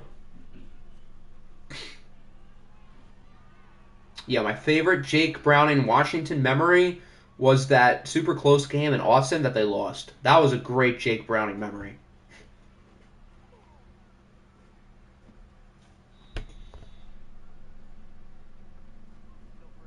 Three national championships is the equivalent of winning a quarter in the NFL. You're not wrong, but like, it's just like a fun tidbit. The Bengals would have their quarterbacks would have 3 national titles. I'll forever love Jake Browning for losing the 2019 Rose Bowl. We don't talk. Oh, I was referring to the Oregon game, that super close game. I think it was Jake Browning's senior year that we beat them. The Alabama game was fun too, though. I'll take that too. Raiders taking Stetson at 7. They need their criminal out of a big school. He is a Gruden grinder, big school starter, and off the field concerns. Bang. That's like John Gruden in a nutshell.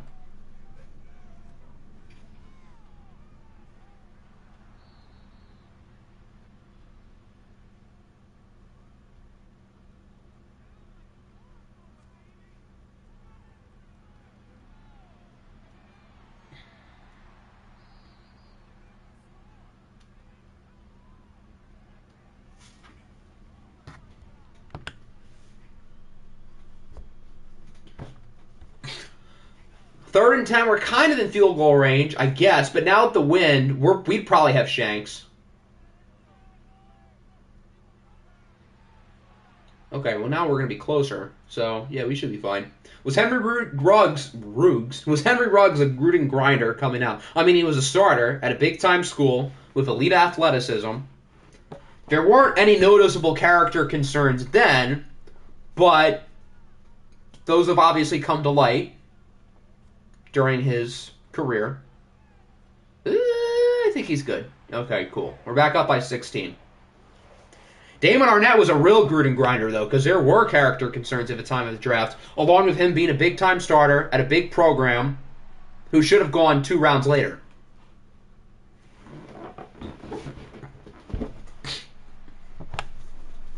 That was a funny pick when they drafted him at 19, because there was no reason for that.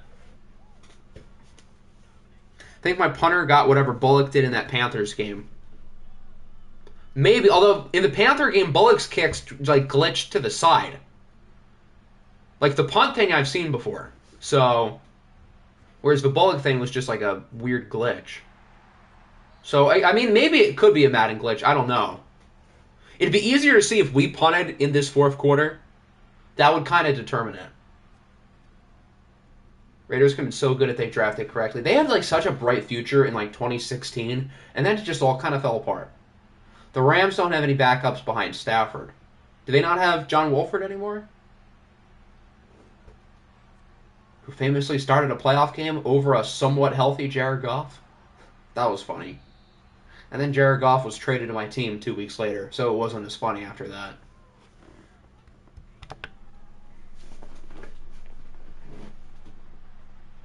And don't they have Bryce Perkins, too? Not that he's, like, the guy you want as a backup, but he was fun at UVA. Wolford is still a free agent. Damn. Okay. Another UVA legend.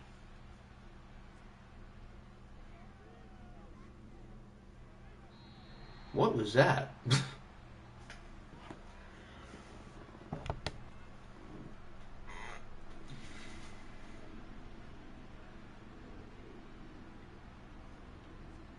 Third and 5.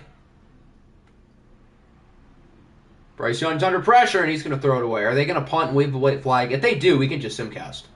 Or if they don't get the 4th down. Stetson Bennett was only 14 years old when Stafford got picked. Only. How old would he actually been? Like 10? 9? Maybe not 9, but like 10 or 11? The Eagles do get the 4th down, so I guess it's still alive a little bit longer. There's only 3 minutes left, though, and their chances are pretty low.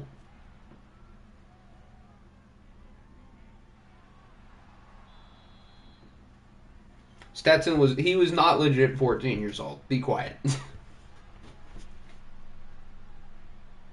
What year was he born? 97 or 98? I think he was born 97. Like late 97, so he would have been a whopping 11. 2 years older than our great friend Little Judd is right now. Do the math. 1995. Okay. Early 1995, too. 3rd and 3, Madden's classic screen, and it does not work. And that'll bring us to the 2-minute warning. Oh, Jalen Petrie wears 1. Okay, then who had all those drops earlier in number 5?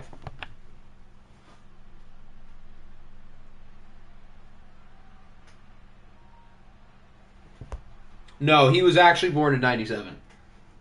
Like late 97. He's not 28. He's old, but he's not that old. Jesus Christ. As we get another strip sack. I think that was Chase Young again. Another sack for old time's sake to end the game. We can simcast now. It's over. Fumble was recovered by Mike Hall, the rookie.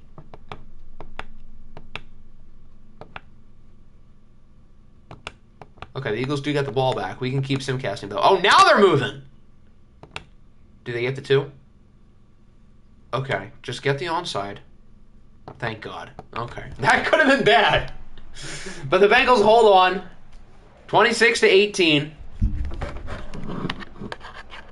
That was a little close there at the end, but Cincinnati will hold on. We are now 7-2, while the Eagles drop to 6-2. Bryce Young, the numbers look good. I mean, kind of inflated by that last drive at the end. But really neither quarterback was all that impressive, largely because of the weather. Nick Castellanos homered, and the Eagles lost. Coincidence? I think not. Neither team really tried to run it.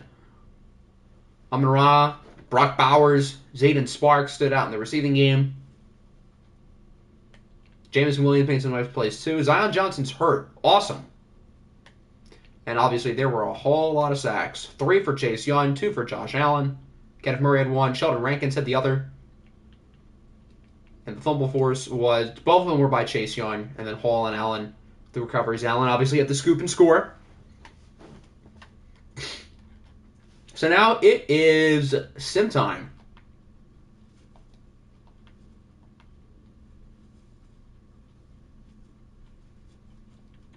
What's the deal with Zion? What happened to him?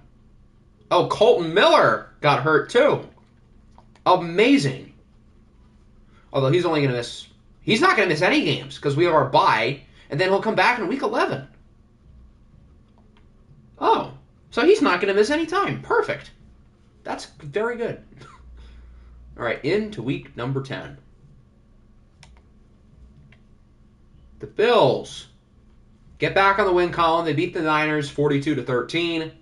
San Francisco's defense continues to play like booty, although they have a little more of an excuse because it's against the Bills, and the Bills are really good.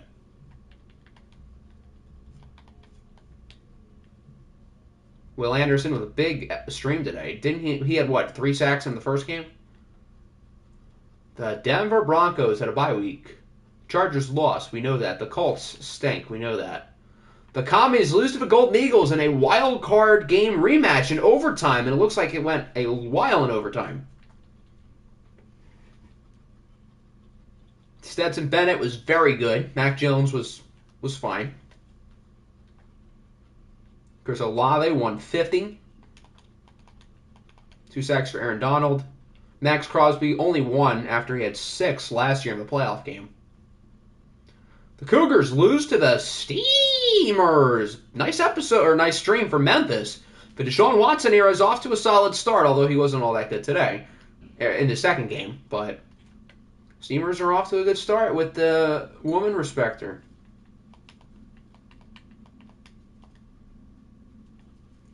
Cowboys beat the Panthers 35-30. A little bit closer than it should have been. But they still win. Joe Burrow did not turn the ball over today. A rarity. Quinn Ewers sacked a lot. Nick Chubb scored twice. As did Chris Godwin. 2 sacks for T.J. Watt and Dietrich Wise. The Desperados had a bye week. The Dreadnoughts had a bye week. The Eagles lost. The Explorers got pummeled by the Orbits, 42-13. Youch. Desmond Ridder played well. Mercy Mercado, the former Orbit, was not as good.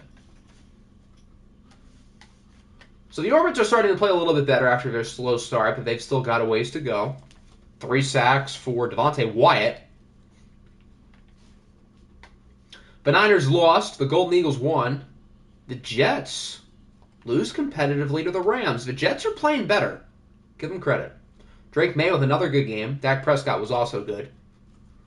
He looks like a legit MVP candidate for the Rams this year, I won't lie. Although the team success for the Rams is a little shaky, although they've been playing better. 532 yards of offense. That'll happen when your best defensive player is Jordan Fuller. Monarchs lose to the Vikings. Yes, London is 2-7. That draft pick looks real good right now. I hope it was worth it for MVP Aaron Rodgers. I guess it kind of was. Jaren Hall and Tua were both mid. Monty scored twice. Devontae Adams was good.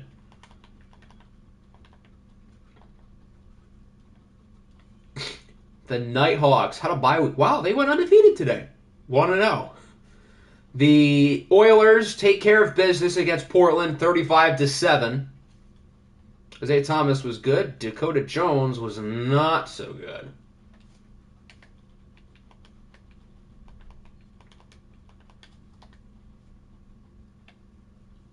We saw them. We've not seen New England. They win again against Houston. Patriots are 7-2. They're pretty good. The defending champs look like they're back. It seems like there's 4 teams in the AFC that are kind of ahead of the pack. New England, Houston, who lost today, but they're still in that tier. And then us and the Bills. Those were kind of the 4 teams last year.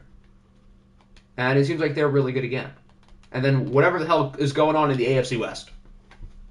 Did you win? I think he did. Yeah, you did in overtime. No, we want the Raiders. Oh, dear.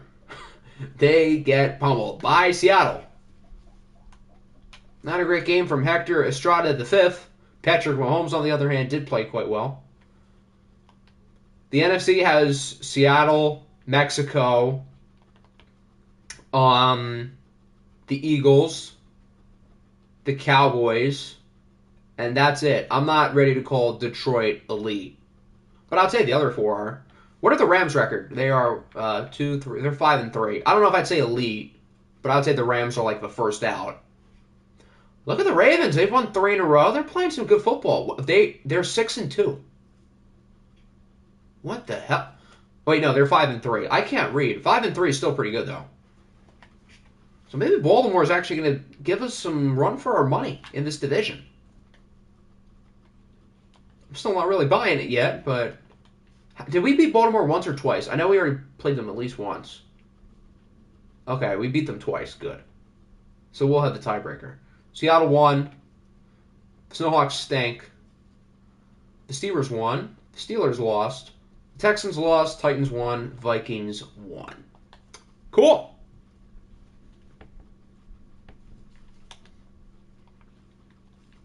Players of the week. Caleb Williams, Trevor Lawrence, Dre Greenlaw, and Josh Allen. Nice. Here's a look at the standings now that we are halfway done through season number 2. Golden Eagles and Bills at the top. These 2 still stuck at the bottom. So the AFC North, the Ravens are playing some good football. They're not making it easy here for Cincinnati. And these 2 teams don't look too bad either. Steamers playing well with Deshaun Watson. Texans and Titans still tied in the South. Oilers are kind of in the race too. Bills and New England obviously very close in the East.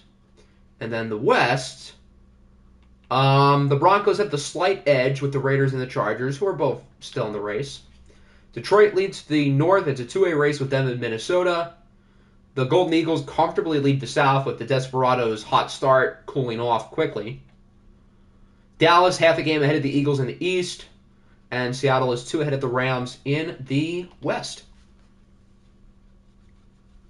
Okay, I think it was SGYT. He says we should show draft picks. So if everyone wants a draft pick update, here you go. This can help you with your trades, which a trade deadline will be in between the next stream and the following one. Would you be in the playoffs? I think you would, because the Eagles will be 5, and then the Rams and Vikings will be 6 and 7. Yeah, so you'd be a wild card.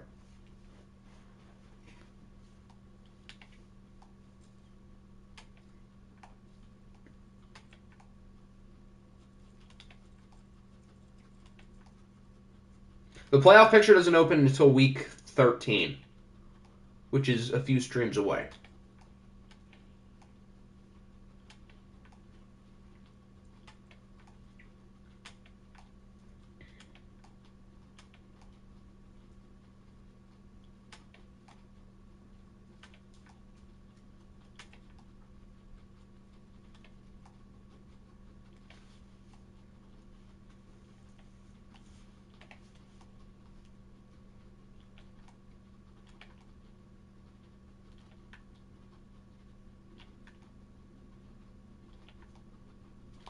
All right, let's take a look at the injuries.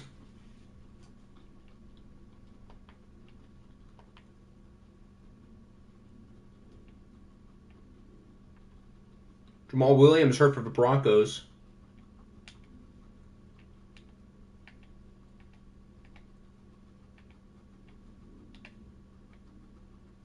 Tyree Wilson broken collarbone with the Jets. Kirby Joseph hurt for Detroit. Ramondre was already hurt, I think.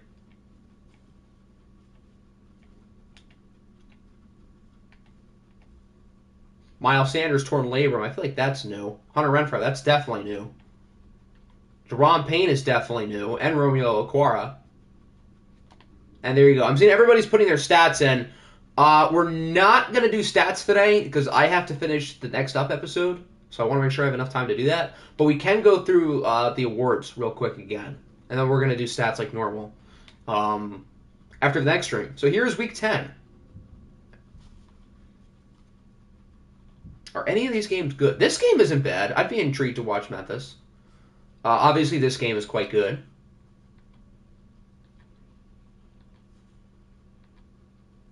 That's not bad. That's not bad. And then week 11. That's not bad. That's interesting. That's kind of interesting. Houston versus Houston. That's not bad. I wouldn't mind watching that. Or that. Or that. Or that. Or that. Okay, we got some good games these next 2 weeks. All right, we can take a quick update with the awards. I assume there wouldn't be much change. Dak, still the MVP. Von Miller is out of the top 10, while Myles Garrett moves up to 7. Yours truly now Coach of the Year.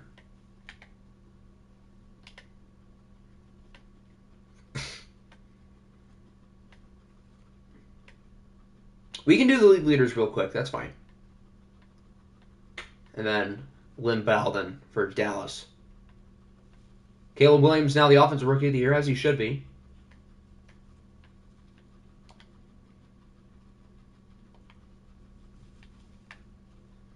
All right, here are your league leaders. Passing yards, Dak. Passing touchdowns, Dak. Most interceptions, Joe Burrow and Kirk Cousins. Least interceptions among starters, Trevor Lawrence. Passer rating, Dak. Rushing, Josh Jacobs leads in yards. Touchdowns is David Montgomery. Receiving yards is Stephon Diggs. Receptions is Stephon Diggs. Touchdowns is Stephon Diggs and Devontae Adams. Most sacks, DJ Humphries and Cameron Fleming with 11. And then on defense, Vita Vea, Max Crosby TFLs. Actually, technically it's Corey Foreman. Woohoo! Sean Tucker second in rushing touchdowns. Pleased to see that. Sacks, Von Miller and Myles Garrett. Chase Young also with 13. That's really good. Jordan Poyer with 4 picks. Trayvon Diggs with 5. Curl and Warner have 4. How many perfect kickers do we have? Just 1. Cade York. He's the only one. Most punts is Jordan Stout. Least punts among actual punters is Percy Harvin with the Orbits. He's only played 7 games. I guess that's why. How many kick return touchdowns do we have?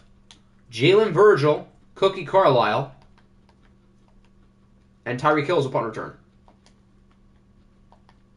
Will and Vaughn have 26.5 sacks. That's more than, like, teams are going to get. All right, we'll check Lynn Bowden real quick, and then that will wrap it up. 76. All right, there you go. So the next stream, I don't know exactly when it'll be, but I'll let you know. So, yeah, that's the plan. Peace out, everybody.